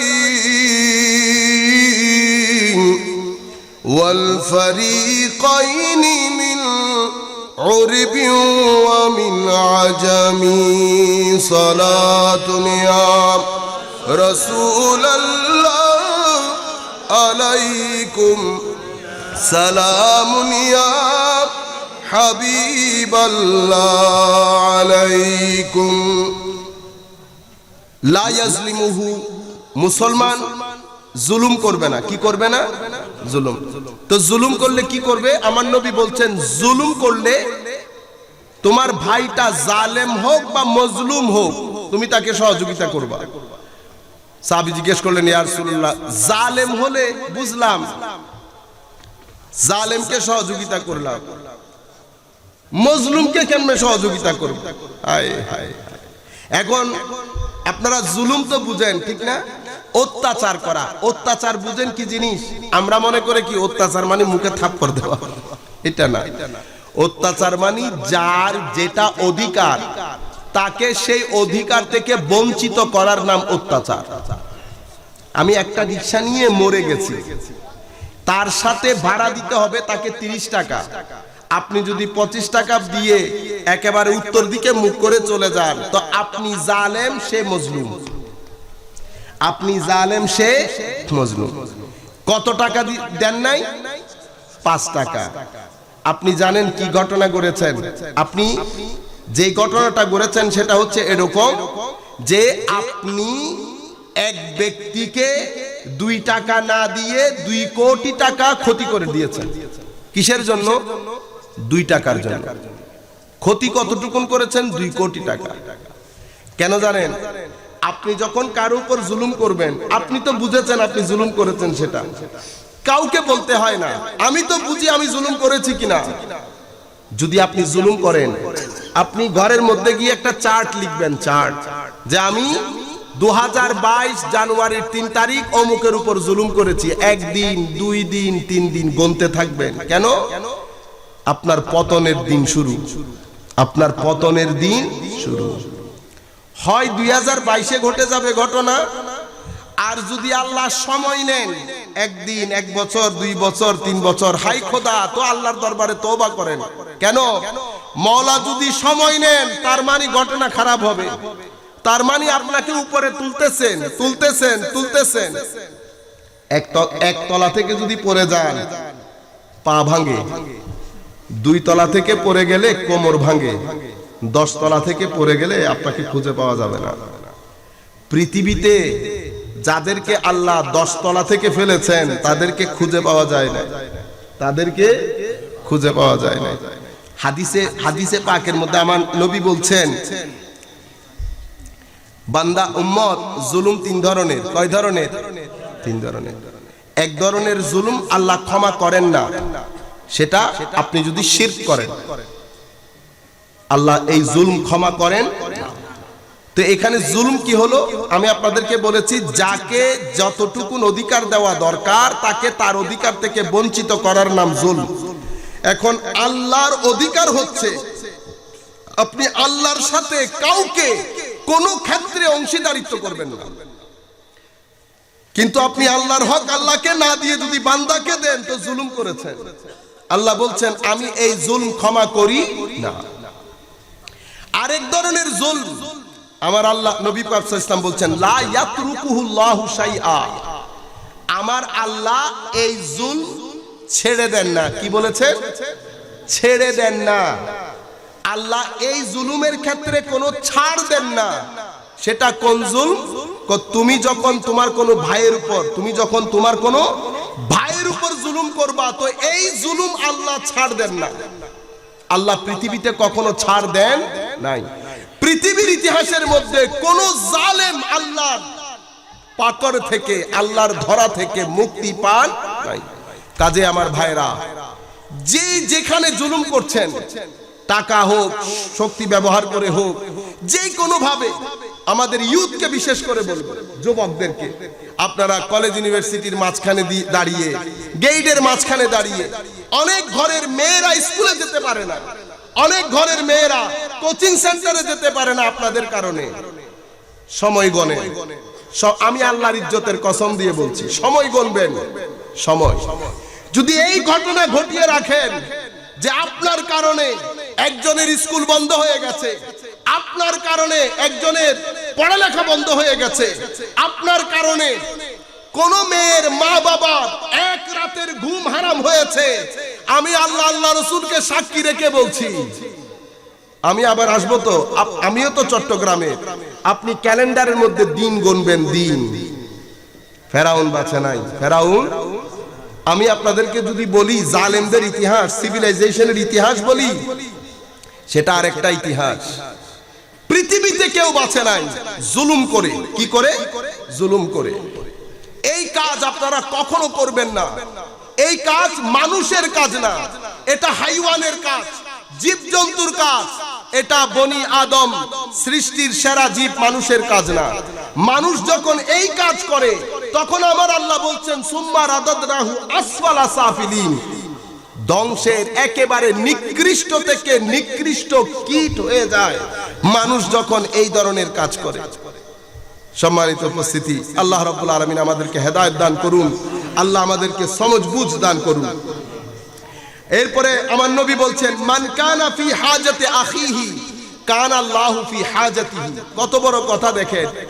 আপনি যখন, আমার নবী কি ধরনের সমাজ চান, আমি 2-3টা হাদিস বলে তখন আপনি বুঝতে পারবেন যে নবী পাকের আদর্শ একটা প্রপার সুন্দর সমাজ প্রতিষ্ঠার ক্ষেত্রে কোন কোন জায়গায় প্রয়োজন। মনে রাখবেন, কোন সভ্যতা বা কোন সমাজের মধ্যে যখন একজন আরেকজনের সাথে প্রতিযোগিতা করে, সেই সমাজ কখনো ব্যালেন্সড হয় না, শান্তির হয় না। একটা হচ্ছে চ্যালেঞ্জ করা, আরেকটা হচ্ছে কোঅপারেট করা, সহযোগিতা করা। একটা কম্পিটিশন করা, কি করা? কম্পিটিশন, আরেকটা কোঅপারেশন। যেই সমাজের মানুষ একজন আরেকজনের সাথে কম্পিটিশন করবে, সেই সমাজের মানুষ কখনো শান্তিতে থাকতে পারবে। কম্পিটিশন যখন একটা রাষ্ট্রের মধ্যে ধরা দেয় একজন আরেকজনের সাথে, রাষ্ট্র অস্থির হয়ে যায়। কি হয়ে যায়? অস্থির। রাষ্ট্রের মধ্যে, সমাজের মধ্যে, ঘরের মধ্যে যদি স্থিরতা সৃষ্টি করতে চান তো কম্পিটিশন বাদ দিয়ে কোঅপারেশন করতে হয়। কোঅপারেশনের কথা শুধু ধর্ম বলে। আমার নবী কি বলেছেন? মান কানা ফি হাজাতে আখিহি কানা আল্লাহু ফি হাজাতিহি। যেই ব্যক্তি তার অন্য মুসলমান ভাইয়ের প্রয়োজনে এগিয়ে আসবে, প্রয়োজন লাঘব করবে, আমার আল্লাহ ওই ব্যক্তির যাবতীয় প্রয়োজন আমার আল্লাহ মিটিয়ে দেবে। এখন আপনি যদি জিজ্ঞেস করেন হুজুর আমার এই সমস্যা কেমনে সমাধান হবে, সিম্পল ওষুধ। আপনি আপনার জানা মতে কোন মুসলমান ভাইয়ের যদি কোনো সমস্যা থাকে, সেই সমস্যা সমাধানের শুধু নিয়ত করেন। কি করেন? নিয়ত করেন। বাকি সমস্যার সমাধানের তো সামর্থ্য দরকার। সামর্থ্য থাকুক আর না থাকুক, নিয়ত করার জন্য কি সামর্থ্যের দরকার হয়? সুন্দর করে নিয়ত করেন। তো নিয়ত যখন করবেন, আপনি এদিক সেদিক ঘুরতে হবে না। রাসূলে পাক ওয়াদা দিয়েছেন আমার আল্লাহ আপনার হাজত পূর্ণ করবেন। এটা আমার নবীর ওয়াদা।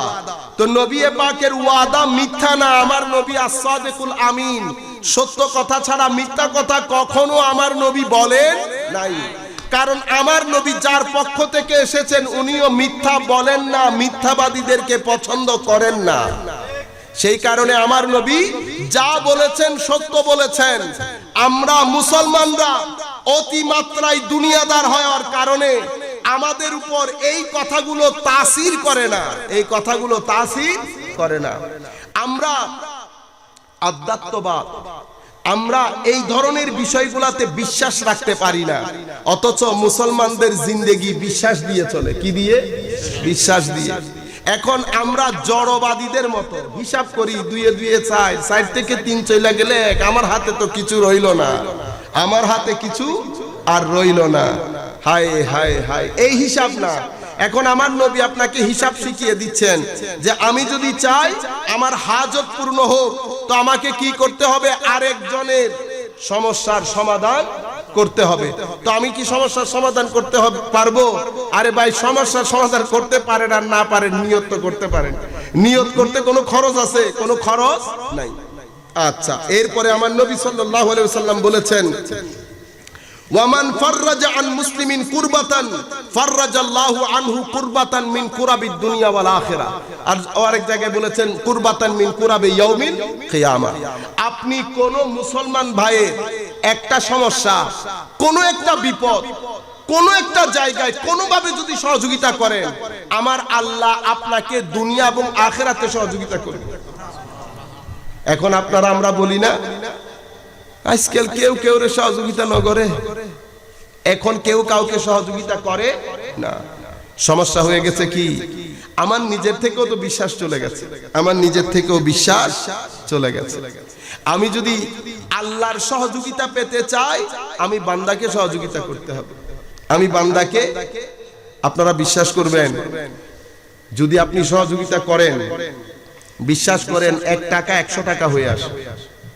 আমি আপনাকে গ্যারান্টি দিয়ে বলছি, 1 টাকা 100 টাকা হয়ে আসে। 1000 টাকা 10,000 টাকা হয়ে ফিরবে। 2 দিন হোক, 2 বছর পরে হোক, আপনার টাকা আপনার হাতে ফেরত আসবে। আল্লাহর ওয়াদা, রাসূল পাকের ওয়াদা মিথ্যা হয় না। দিলে কখনো ফুরায় না, দিলে কখনো ফুরায় না। আমাদের মধ্যে আরেকটা রোগ আছে, আত্মে বেশি আছে না, ওয়াজিবের তাসিবের হাসে জন না। প্রত্যেকে যার যার সামর্থ্য অনুযায়ী দেবে। কারো 1 টাকা দেওয়ার সামর্থ্য, উনি 1 টাকা দিবেন। কারো 1 লক্ষ টাকা দেওয়ার সামর্থ্য, উনি 1 লক্ষ টাকা দেবেন।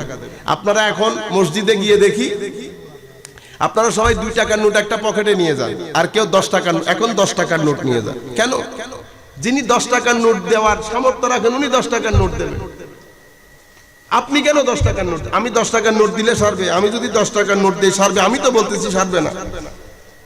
এখন আমিও যদি মানুষের মতো করে 10 টাকা, আমি আবার মসজিদে যাওয়ার সময় বলিও, ঘরে স্ত্রী থাকলে, মা থাকলে বলি, মারে তুমি 200 টাকা দিও তো কেল্লাই আজি জুমার দিন, তো আপনি জুমার দিন 10 টাকা নিয়ে যাচ্ছেন না, এই কাজ করবেন না। আপনি টাকাটা দেওয়ার সময় আপনি মাথায় রাখেন, আপনি আল্লাহর দস্তে কুদরতের মধ্যে এই টাকাটা দিচ্ছেন। আপনার চেহারার সাথে, আপনার পকেটের সাথে টাকাটা যাচ্ছে কিনা। আপনি মনে করবেন যে ওমা, এটা তো অন্তরের মধ্যে খারাপ লাগে, বেশি খরচ হয়ে যাবে। আমার ভাইরা, আমার আল্লাহকে যখন আপনি দেন, আপনি ঘরে আসার আগে আমার আল্লাহ সেটাকে 3 ডাবল করে আপনার ঘরে পৌঁছাই দেন। মুসলমানরা এই জায়গায় এসে মার খেয়ে গেছে, বিশ্বাস আসে না মুসলমানদের। আপনারা দেখেন,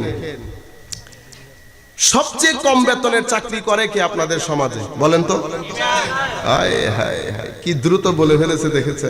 পৃথিবীতে সবচেয়ে শান্তিতে আছে মসজিদের ইমামরা। কারা? মসজিদের ইমাম সবচেয়ে শান্তিতে, মসজিদের ইমাম। সবচেয়ে ভালো খান মসজিদের ইমাম, সবচেয়ে সম্মান পান মসজিদের ইমাম। কেন বলেন তো? লেখাপড়া বেশি আপনাদের চেয়ে? পারিবারিক স্ট্যাটাস আপনাদের চেয়ে বেশি? না, কিছু একটা ঘটনা তো আছে। ঘটনাগুলো আমি যেগুলা বলছি সেগুলা একটা জায়গার সাথে নিসবত রাখেন। ওই জায়গার মধ্যে কিছু না কিছু জায়গায় আপনাদের চেয়ে তাওয়াক্কুল বেশি, তাকওয়া পরহেজগারি বেশি। কোনো না কোনো কারণে ওই জায়গার প্রতি একটু স্থিরতা বেশি।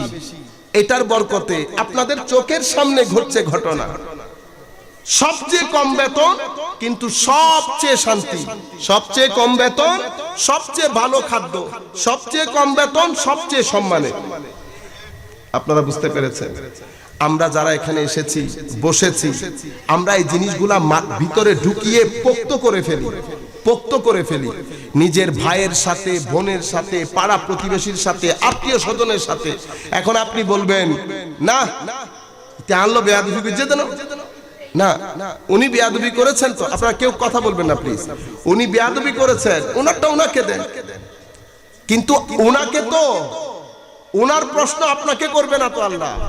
আল্লাহ আপনাকে আপনার প্রশ্ন করবে, আমাকে আমার প্রশ্ন করবে। আমাকে আল্লাহ অন্য কারো ব্যাপারে প্রশ্ন করবে না, আমাকে আমার প্রশ্নের উত্তর দিতে হবে। চিন্তা করে দেখেন তো একবার, আমার মওলার কোর্টে আমি দাঁড়ানো, আমার মওলার কোর্টে আমি দাঁড়ানো, গলার মধ্যে আলজামনাহু তাইরাহু ফি উনুকি ওয়া নুখরিজু লাহু ইয়াওমাল কিয়ামাতি কিতাবান ইয়ালকাহু মানশুরা ওয়া কুল্লা ইনসানি আলজামনাহু তাইরাহু ফি উনুকি ওয়া নুখরিজু লাহু ইয়াওমাল কিয়ামাতি কিতাবা ইয়ালকাহু মানশুরা। আমার এখানে ওই হজের কার্ড দেয় না, গলার মধ্যে হজের কার্ডের মতো আমার আমলগুলো রাখা। এখানে কি কি কাজ করেছি, কোন সময় কাকে থাপ্পড় দিয়েছি, কোন সময় কাকে গালি দিয়েছি, কোন সময় কাকে একটা গলা ধাক্কা দিয়েছি, কোন সময় কার আইল কেটেছি, কোন সময় কোন মেয়েকে ইপটিজিং করেছি, কোন সময় কোন মদের বোতল নিয়েছি, সব কিছু আমার এখানে লেখা, আমার এখানে লেখা। আমি উঠেছি, দুই পাশে ফেরেশতা, আল্লাহর কোর্টে দাঁড়ানো। মিথ্যা বলার কোন সুযোগ আছে? কারণ কি? কারণ ওয়া নুখরিজু লাহু কিতাবা ইয়ালকাহু মানশুরা। মান ইহতাদা ফাইন্নামা ইয়াহতাদি লিনাফসি ওয়া মান দাল্লা ফাইন্নামা ইয়াদিল্লু আলাইহা ওয়া লা তাজিরু ওয়াজিরাতুন উযরা উখরা ওয়া মা কুননা মুআযযিবিনা হাত্তা নাবআসা রাসূলা। আমার ভাইরা, একবার চিন্তা করে দেখেন তো, সবকিছু এখানে লেখা। মিথ্যা বলার কোন সুযোগ আছে? আমি করি নাই বলার কোন সুযোগ আছে? কোন সুযোগ নাই। আমরা এই জিনিসটার চিন্তা আমাদের ভিতর থেকে বের হয়ে গেছে। আর এখন তো এমন অবস্থা হয়ে গেছে, এমন হাসি মজাক, আমরা এখন উৎফুল্ল মেজাজের হয়ে গেছি। ওয়াজ তাকরীরে বসেও আমরা কামনা করি একটু মুর্শিদি গান হয়ে যায়, এবং ওয়াজ তাকরীরের মধ্যে আমরা একটা ঢং শুরু করেছি। কি শুরু করেছি? ঢং। আমরাও ঢঙ্গি টাইপের হয়ে গেছি, আপনারাও ঢঙ্গি টাইপের হয়ে গেছে। অথচ মুসলিম উম্মাহ 1300-1400 বছরের শান ইলমের ক্ষেত্রে, তাসাউফের ক্ষেত্রে, তরিকতের ক্ষেত্রে, ঈমানের ক্ষেত্রে, আকীদার ক্ষেত্রে, দ্বীনের ক্ষেত্রে ইসলাম, মুসলমানদের অবদান। আর আমাদের বর্তমান অবস্থা, আমাদের বর্তমান ওয়াজ তাকরীর, আমাদের ছেলেরা এখন ওয়াজ তাকরীরকে হাসার জন্য শুনে। কিসের জন্য? হাসার জন্য। আজীব লাগে, আপনারা এত এত টাকা দিয়ে বলেন, আমাকে বলছে আমার ছেলেরা একটু হাসার জন্য দাওয়াত করেছি। ইন্না লিল্লাহি ওয়া ইন্না ইলাইহি রাজিউন। মিম্বরে রাসূল এবং এই হুরমতে মিম্বরে রাসূলকে আপনারা হাসি মজাকের পাত্র করে ফেললেন। ইভেন আমাদের মতো জাহেলরা এই জায়গায় বসতে অযোগ্য, আমাদের মতো জাহেলরা এই জায়গায় বসতে অযোগ্য। সেই জায়গায় আপনারা হাসি মজাকের পাত্র করে ফেললেন। শেষ পর্যন্ত এতটুকু এটা দেখার বাকি ছিল। ভাইরা আমার, না, আমরা এখানে শিখতে এসেছি, এখানে শিখতে এসেছি। হুজুরে করিম সাল্লাল্লাহু আলাইহি ওয়াসাল্লাম আপনাদেরকে বলছেন, আপনি এটাকে সত্য হিসেবে অনুধাবন করেন, সত্য হিসেবে গ্রহণ করেন, এবং আপনি আপনার জীবনে 1 সপ্তাহ 2 সপ্তাহের জন্য টেস্ট করে দেখেন। আমি আপনাকে বলছি, আপনি ক্ষতির সম্মুখীন হবেন না। এক ব্যক্তি জিজ্ঞেস করেছে, আমি এমন কিছু করতে চাই যেটা করলে আমার রিজিক বাড়বে, আমার হায়াত বেড়ে যাবে। রাসূল করিম সাল্লাল্লাহু আলাইহি ওয়াসাল্লাম বলেছেন, আত্মীয় স্বজনকে সহযোগিতা করো। কি করো? সহযোগিতা। তাইলে আদর্শ সমাজ বিনির্মাণে, আমরা যদি আদর্শ সমাজ প্রতিষ্ঠা করতে চাই, তো আদর্শ সমাজের মধ্যে 2টা জিনিস থাকবে না, জুলম থাকবে না, অসহযোগিতা থাকবে না। আমার নবী সমাজের ভিত্তিপ্রস্তর রেখেছেন কিসের উপর? সহযোগিতার উপর। সমাজের ভিত্তিপ্রস্তর রেখেছেন আমার নবী একজনের দুষ্ত্রুটি আরেকজন গোপন করার উপর। এই হাদিসের শেষ অংশে আমার নবী বলেছেন, মান সাতারা মুসলিমান সাতারাহুল্লাহু ইয়াউমাল কিয়ামা। যে ব্যক্তি মুসলমানের দুষ্ত্রুটি গোপন করে আল্লাহ কিয়ামতের দিন তার দুষ্ত্রুটি গোপন করবে। মওলাই করিম যদি দুষ্ত্রুটি গোপন না করে, আচ্ছা আমি আমার কথা বলি, আমার দোষ আছে না? আমার কিছু দোষ এমন আছে না কিয়ামতের দিন যদি অন্য মানুষ জানতে পারে, আমার জন্য লজ্জায় মাথা হেট হয়ে যাওয়ার, আমার জন্য এত বড় কিয়ামত ছোট হয়ে যাবে না? কোথায় মুখ দেখাবো? কিন্তু আমার আল্লাহ বলছেন, বান্দা লোক কেউ জানতে পারে নাই, কেউ জানতে পারবেও না, বস একটা শর্ত। মাওলা কি? বস আমার আরেক বান্দার দুষ্ত্রুটি বলবি না কারো কাছে, ফিনিশ। মানে আমি যদি এখন আমি নিজের পায়ে নিজে কোরআন মারলাম না, আমি চাই আমার দোষ ত্রুটি মানুষ না জানুক। আবার আমরা কি করি, একেবারে নিজ দায়িত্ব নিয়ে আরেকজনের ব্যাপারে কথা বলা বলি শুরু করি। এই কারণে আদর্শ সমাজের মধ্যে দুটি কাজ আপনি অবশ্যই করতে হবে। একটা কাজ হচ্ছে আপনার প্রাইভেট পার্ট আপনি হেফাজত করবেন, আরেকটা হচ্ছে জবান হেফাজত করবেন। আমার নবী বলছেন, মান কানা ইউমিনু বিল্লাহি ওয়াল ইয়াউমিল আখিরি ফালিয়াকুল খাইরান আও লিয়াসমুত। হয় কোনো কিছু ভালো থাকলে বলবো, নতুবা চুপ থাকবো। এখন আমরা এই বিষয়গুলা করতে পারছি না কেন? আমাদের ওই ব্যালেন্স নষ্ট হয়ে গেছে। ব্যালেন্স কি? ওই আমাদের রাগ, লালসা, হিংসা, বিদ্বেষ, এই বিষয়গুলা আমাদের ভিতর জগৎকে অন্ধকার করে ফেলেছে। মানুষের চরিত্র গঠন হয় কেমনে? আপনি আদর্শ সমাজ প্রতিষ্ঠা করার জন্য আমার নবীর যে তালিমাত, সেটা আগে আপনার পার্সোনালিটি ডেভেলপ করতে হবে। পার্সোনালিটি ডেভেলপ কেমনে হয়? ওই যে আমি বলেছি না, আপনার ভিতরে একটা নফস নামী দেশ আছে, সেই দেশের মধ্যে যদি হিংসা থাকে, আপনার কথাবার্তার মধ্যে, আচার আচরণের মধ্যে হিংসা প্রকাশ পাবে। আসসালামু আলাইকুম, আমাকে চিনতে পেরেছেন? আমি কে? আমি অমুকের ছেলে, আমি অমুক চাকরি করি, এটা আমার গাড়ি, স্কুলটা আমি দিয়েছি আমার বাবার নামে, আমি আরো সামনে আরো বেশ কিছু কাজ করেছি, পরবর্তীতে আরো বেশ কিছু কাজ করব। দেখেছেন কি বলেছে? আমি, সব আমি। কেন? কারণ ভিতরে হিংসার যেই পোরশন, সেটা ভিতর খাইয়ে ফেলছে। আচ্ছা, আবার কিছু মানুষ দেখবেন ভিতরে যদি কঞ্জুসি থাকে, হাত কি হয়ে যায়? অনেক আছে কিন্তু দিতে চায় না। এগুলা সব হচ্ছে আপনার ভিতরে পার্সোনালিটি যেটা আছে সেটা ইমব্যালেন্স হয়ে গেছে। যদি ব্যালেন্স থাকতো তাহলে এই ঘটনা ঘটতো না। আপনার ভিতরে যখন অহংকার থাকবে, অর্থাৎ নফসের পোরশনের মধ্যে যখন অহংকার বেশি থাকবে, তখন আপনার ব্যবহারে, কথাবার্তায় সেটা প্রকাশ পাবে। এখন আল্লাহ রাব্বুল আলামিন আমার ভিতরে আপনি দেখেন অহংকার, হিংসা, বিদ্বেষ সব কিছু দিয়েছেন। এটা মানুষের বৈশিষ্ট্য। এটা থেকে আপনি মুক্ত হতে পারবেন না। তাইলে আমি করতে হবে কি? আমাকে ব্যালেন্স রক্ষা করতে হবে। আমাকে ব্যালেন্স রক্ষা করতে হবে। ব্যালেন্স কি দিয়ে রক্ষা করব? তখন আমার আল্লাহ রাসূল করিম সাল্লাল্লাহু আলাইহি ওয়াসাল্লামের মাধ্যমে আমাদেরকে শিখিয়েছেন, ব্যালেন্স রক্ষা করতে হলে প্রথম জিনিস আকীদা। প্রথম জিনিস কি? আকীদা। আকীদার ক্ষেত্রে আমরা এই 7 স্তম্ভ তো বিশ্বাস করব, সাথে রাসূল করিম সাল্লাল্লাহু আলাইহি ওয়াসাল্লামের প্রতি অতি মহব্বত যতটুকুন আপনি করতে পারেন, যতটুকুন আপনি যেতে পারেন, রাসূল পাকের প্রতি মহব্বত, আলে বাইতে রাসূল সাল্লাল্লাহু আলাইহি ওয়াসাল্লামের প্রতি মহব্বত, সাহাবায়ে কেরামের প্রতি মহব্বত, আউলিয়ায়ে কেরামের নিসবত, এগুলা সব আপনার ঈমানিয়াত, আকীদার মধ্যে আসে। কেন? আপনি বলতে পারেন যে আউলিয়ায়ে কেরাম কোত্থেকে বের হয়ে গেল? আবার মনে রাখবেন, আপনি রাসূল পাকের প্রতি মহব্বত রাখলেন, আহলে বাইত রাসূলের প্রতি মহব্বত রাখলেন, সাহাবায়ে কেরামের প্রতি মহব্বত রাখলেন, আল্লাহর ওলিদের সাথে বিদ্বেষ পোষণ করলেন। আমার আল্লাহ বলছেন, যে ব্যক্তি আমার ওলির সাথে বিদ্বেষ রাখে আমি তার বিরুদ্ধে যুদ্ধ করি, আমি তার বিরুদ্ধে যুদ্ধ করি। তো এখন ঈমান হুমকির সম্মুখীন হয়ে গেল না? আমার আল্লাহ যদি যুদ্ধের ঘোষণা দেয়, বাঁচার কোনো উপায় আছে? কোনো উপায় নাই। সম্মানিত উপস্থিতি, তাহলে এই 4টা জিনিস আকীদা। আকীদার পরে যে জিনিসটা আসে সেটা হচ্ছে আমল। আমল, আমলের মধ্যে সবচেয়ে উপরে সালাত।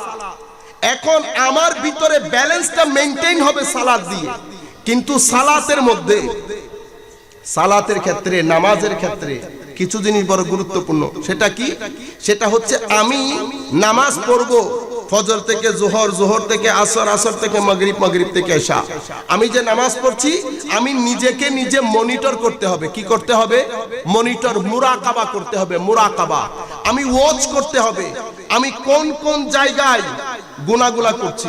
ফজর থেকে জোহর পর্যন্ত আমি কারো কাছে যেতে হচ্ছে না, তো আমি যখন বিছানায় যাইবো আমি গনে গনে বলতে পারবো কয়টা গালি দিয়েছি, কাকে কাকে গালি দিয়েছি, কাকে কাকে ঠকিয়েছি। এই বিষয়গুলা চার্ট করে আমি আল্লাহর দরবারে কি করতে হবে? তাওবা করতে হবে। কি করতে হবে? তাওবা। কারণ সালাত, নামাজ এগুলার প্রোটিন। আপনি সালাত হচ্ছে রুহানি গাজা, ঠিক না? এক ব্যক্তি ডাক্তারের কাছে গেছে, ডাক্তার সাহেব অনেক দুর্বল হয়ে গেছে, শক্তির ওষুধ দেন। শক্তির ওষুধ দিতে হবে না আপনাকে, আপনি খাউন দাউন করেন। না, খাউন দাউনে কোনো সমস্যা নেই, আপনার সমস্যা আছে। কি সমস্যা? আপনি আমাকে খাউন দাউনের লিস্ট দেন। তো লিস্ট দেওয়ার পরে ডাক্তার সাহেব বলেছেন যে চাচা আপনি খান, আপনার খাদ্য ঠিক আছে, কিন্তু আপনার এখানে শরীরের জন্য প্রোটিন দরকার। কি দরকার? প্রোটিন, ক্যালোরি দরকার, ভিটামিন দরকার। আপনার যে খাদ্যের লিস্ট দিয়েছেন সেই খাদ্যের লিস্টের মধ্যে ক্যালোরিও নাই, প্রোটিনও নাই। আপনি শুধু ভিটামিন দিয়ে চলতে পারবেন? তো নামাজ, রোজা, হজ, যাকাত এগুলা তো আমার গেজা, রুহানি গেজা, আমার খাদ্য। তো খাদ্যের মধ্যে প্রোটিন লাগবে না? তো প্রোটিন কি? সালাতের প্রোটিন হচ্ছে ইস্তেগফার, আল্লাহর দরবারে তওবা করা। কি করা? তওবা করা। নামাজ রুহানি খাদ্য, সেই খাদ্যের মধ্যে যদি আপনি ক্যালোরি, প্রোটিন, ভিটামিন এগুলা বাড়াতে চান তো তওবা এবং ইস্তেগফার বাড়িয়ে দিতে হবে। তওবা এবং ইস্তেগফার কার কাছ থেকে শিখেছি? আমার নবীর কাছ থেকে শিখেছি। হাদিসে পাক না, রাসূল করিম সাল্লাল্লাহু আলাইহি ওয়াসাল্লাম 80 বার, 100 বার, 125 বার ডেইলি আল্লাহর দরবারে তওবা করতেন। ডেইলি আল্লাহর দরবারে তওবা করতেন। কেন করতেন? গুনার কারণে। কি মনে হয়? গুনার কারণে। ইন্না লিল্লাহি ওয়া ইন্না ইলাইহি রাজিউন। আমার নবী আমাদেরকে শিখিয়েছেন যে উম্মত নামাজের যে তোমার রুহানি খাদ্য, এটাকে যদি তুমি এটার প্রোটিন, ক্যালোরিজ, ভিটামিন যদি বাড়াতে চাও তো তুমি অতিমাত্রায় আল্লাহর দরবারে তওবা এবং ইস্তেগফার করো। তওবা এবং ইস্তেগফার কি? তওবা এবং ইস্তেগফার করার আগে আমি নিজেকে নিজে মনিটর করতে হবে, কয়টা গুনাহ আমি করেছি মাওলা তোমার দরবারে। কারণ আমার গুনার হিসাব পৃথিবীর মানুষ জানার আগে আমি তো জানি আমি কি করেছি।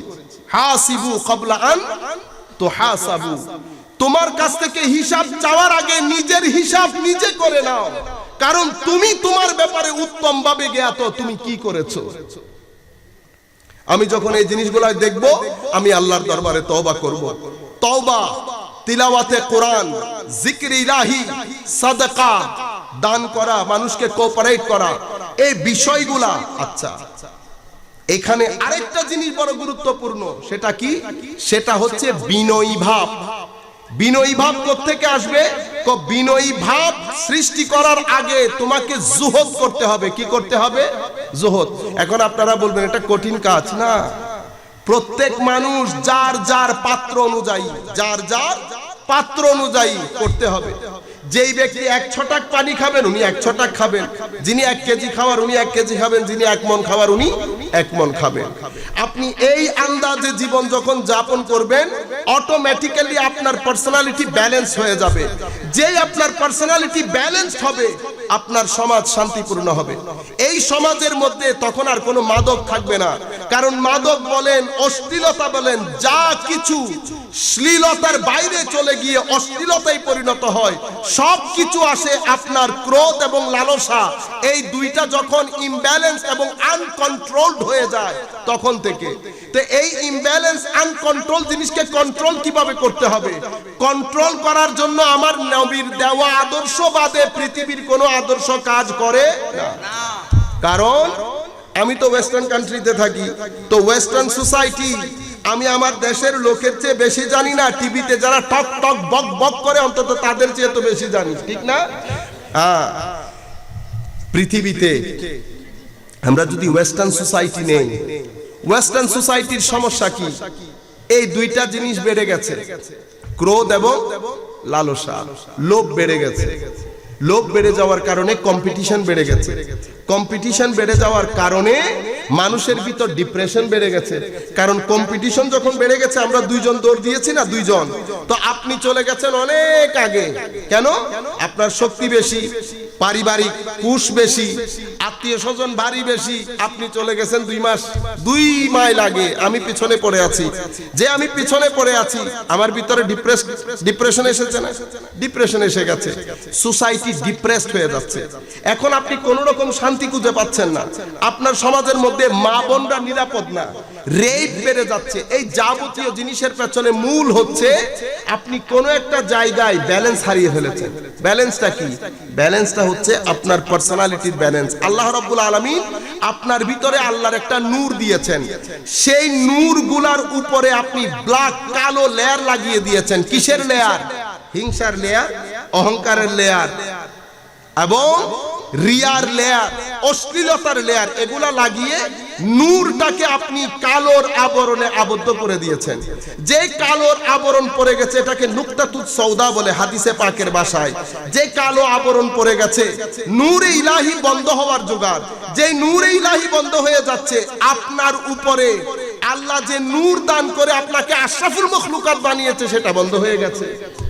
বন্ধ হয়ে যাওয়ার কারণে আপনি অতিমাত্রায় দুনিয়াদার, শারীরিক জিনিস বাদে আর কোনো কিছুই বুঝেন না। সম্পর্কের আর কোনো ভ্যালিউ নাই, কারণ আপনি বলছেন রুহানিয়ত নাই। তো রুহানিয়ত কি?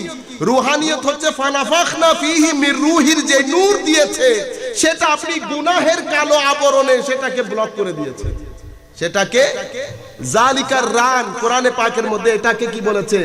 রান। রান মানে মরিচিকা ধরে যাওয়া। আপনি উপরে একটা কালো আবরণ বিছিয়ে দিয়েছেন।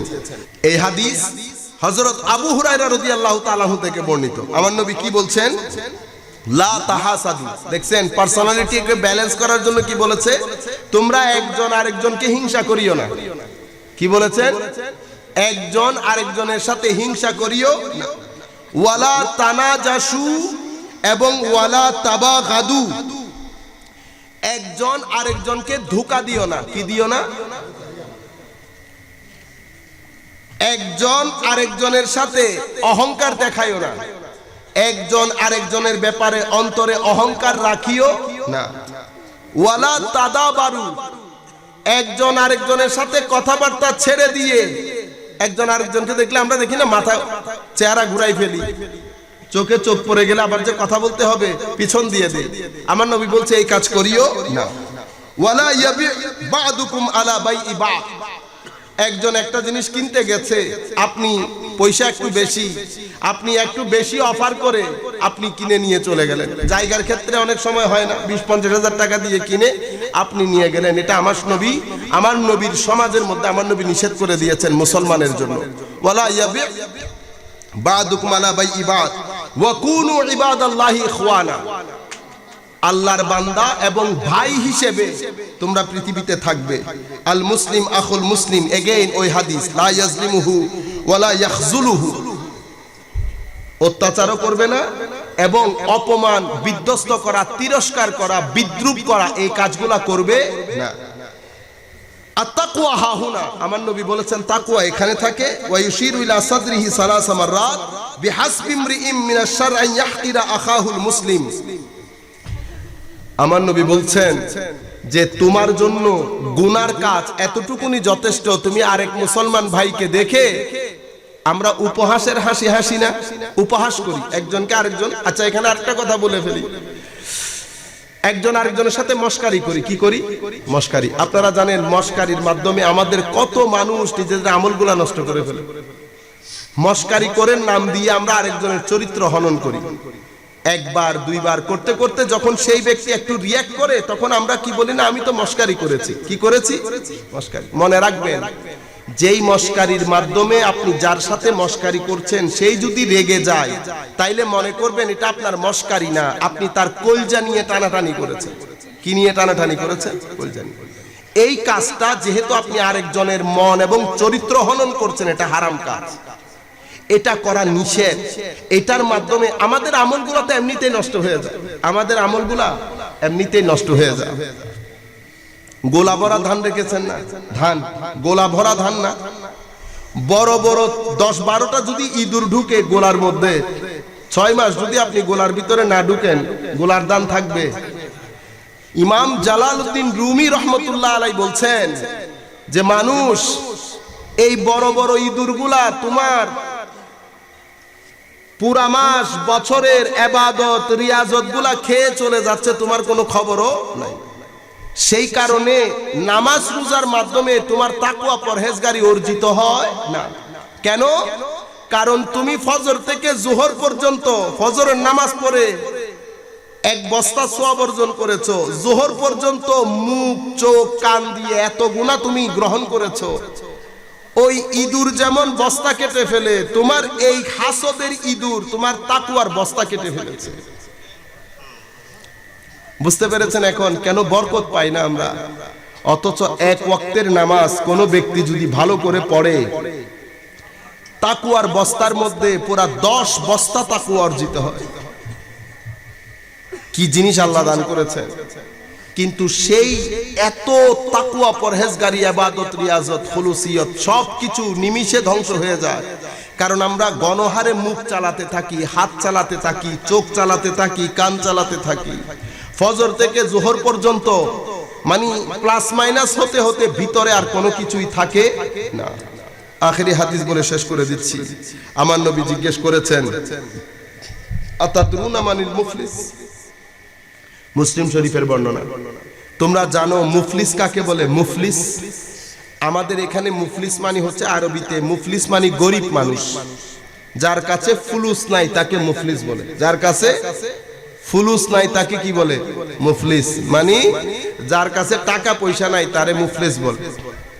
আমার নবী জিজ্ঞেস করেছেন, আতাদরুনা মানিল মুফলিস?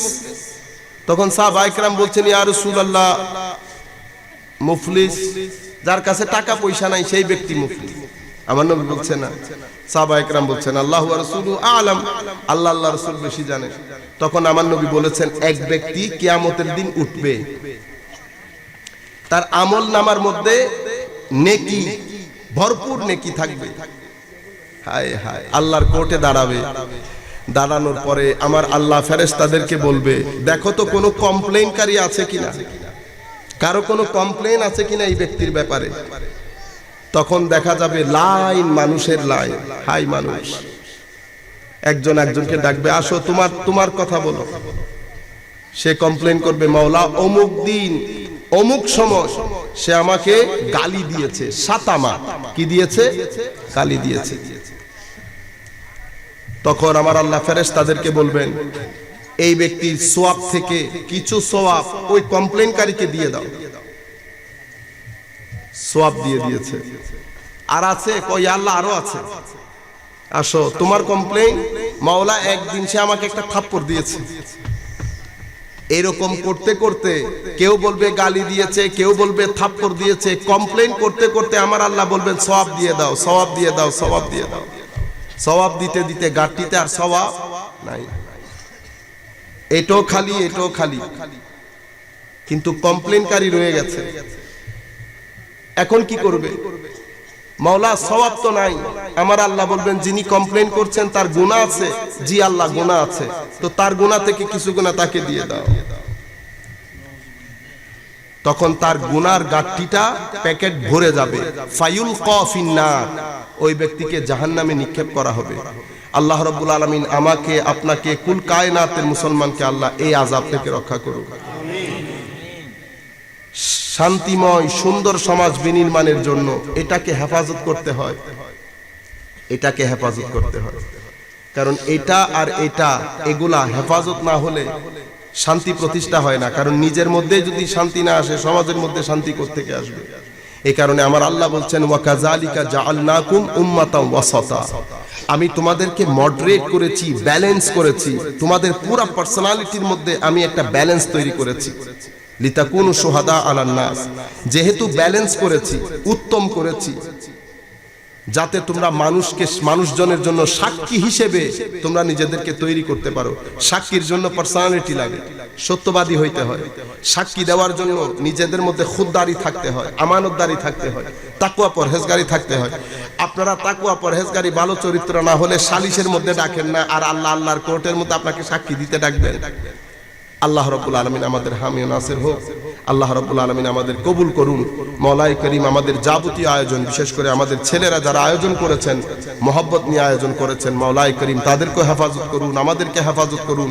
আল্লাহ আমাদের পরবর্তী নসলকে হেফাজত করুন। ওয়া মা আলাইনাল বালাগুল মুবিন। আসসালামু আলাইকুম ওয়া রাহমাতুল্লাহি তাআলা ওয়া বারাকাতুহু।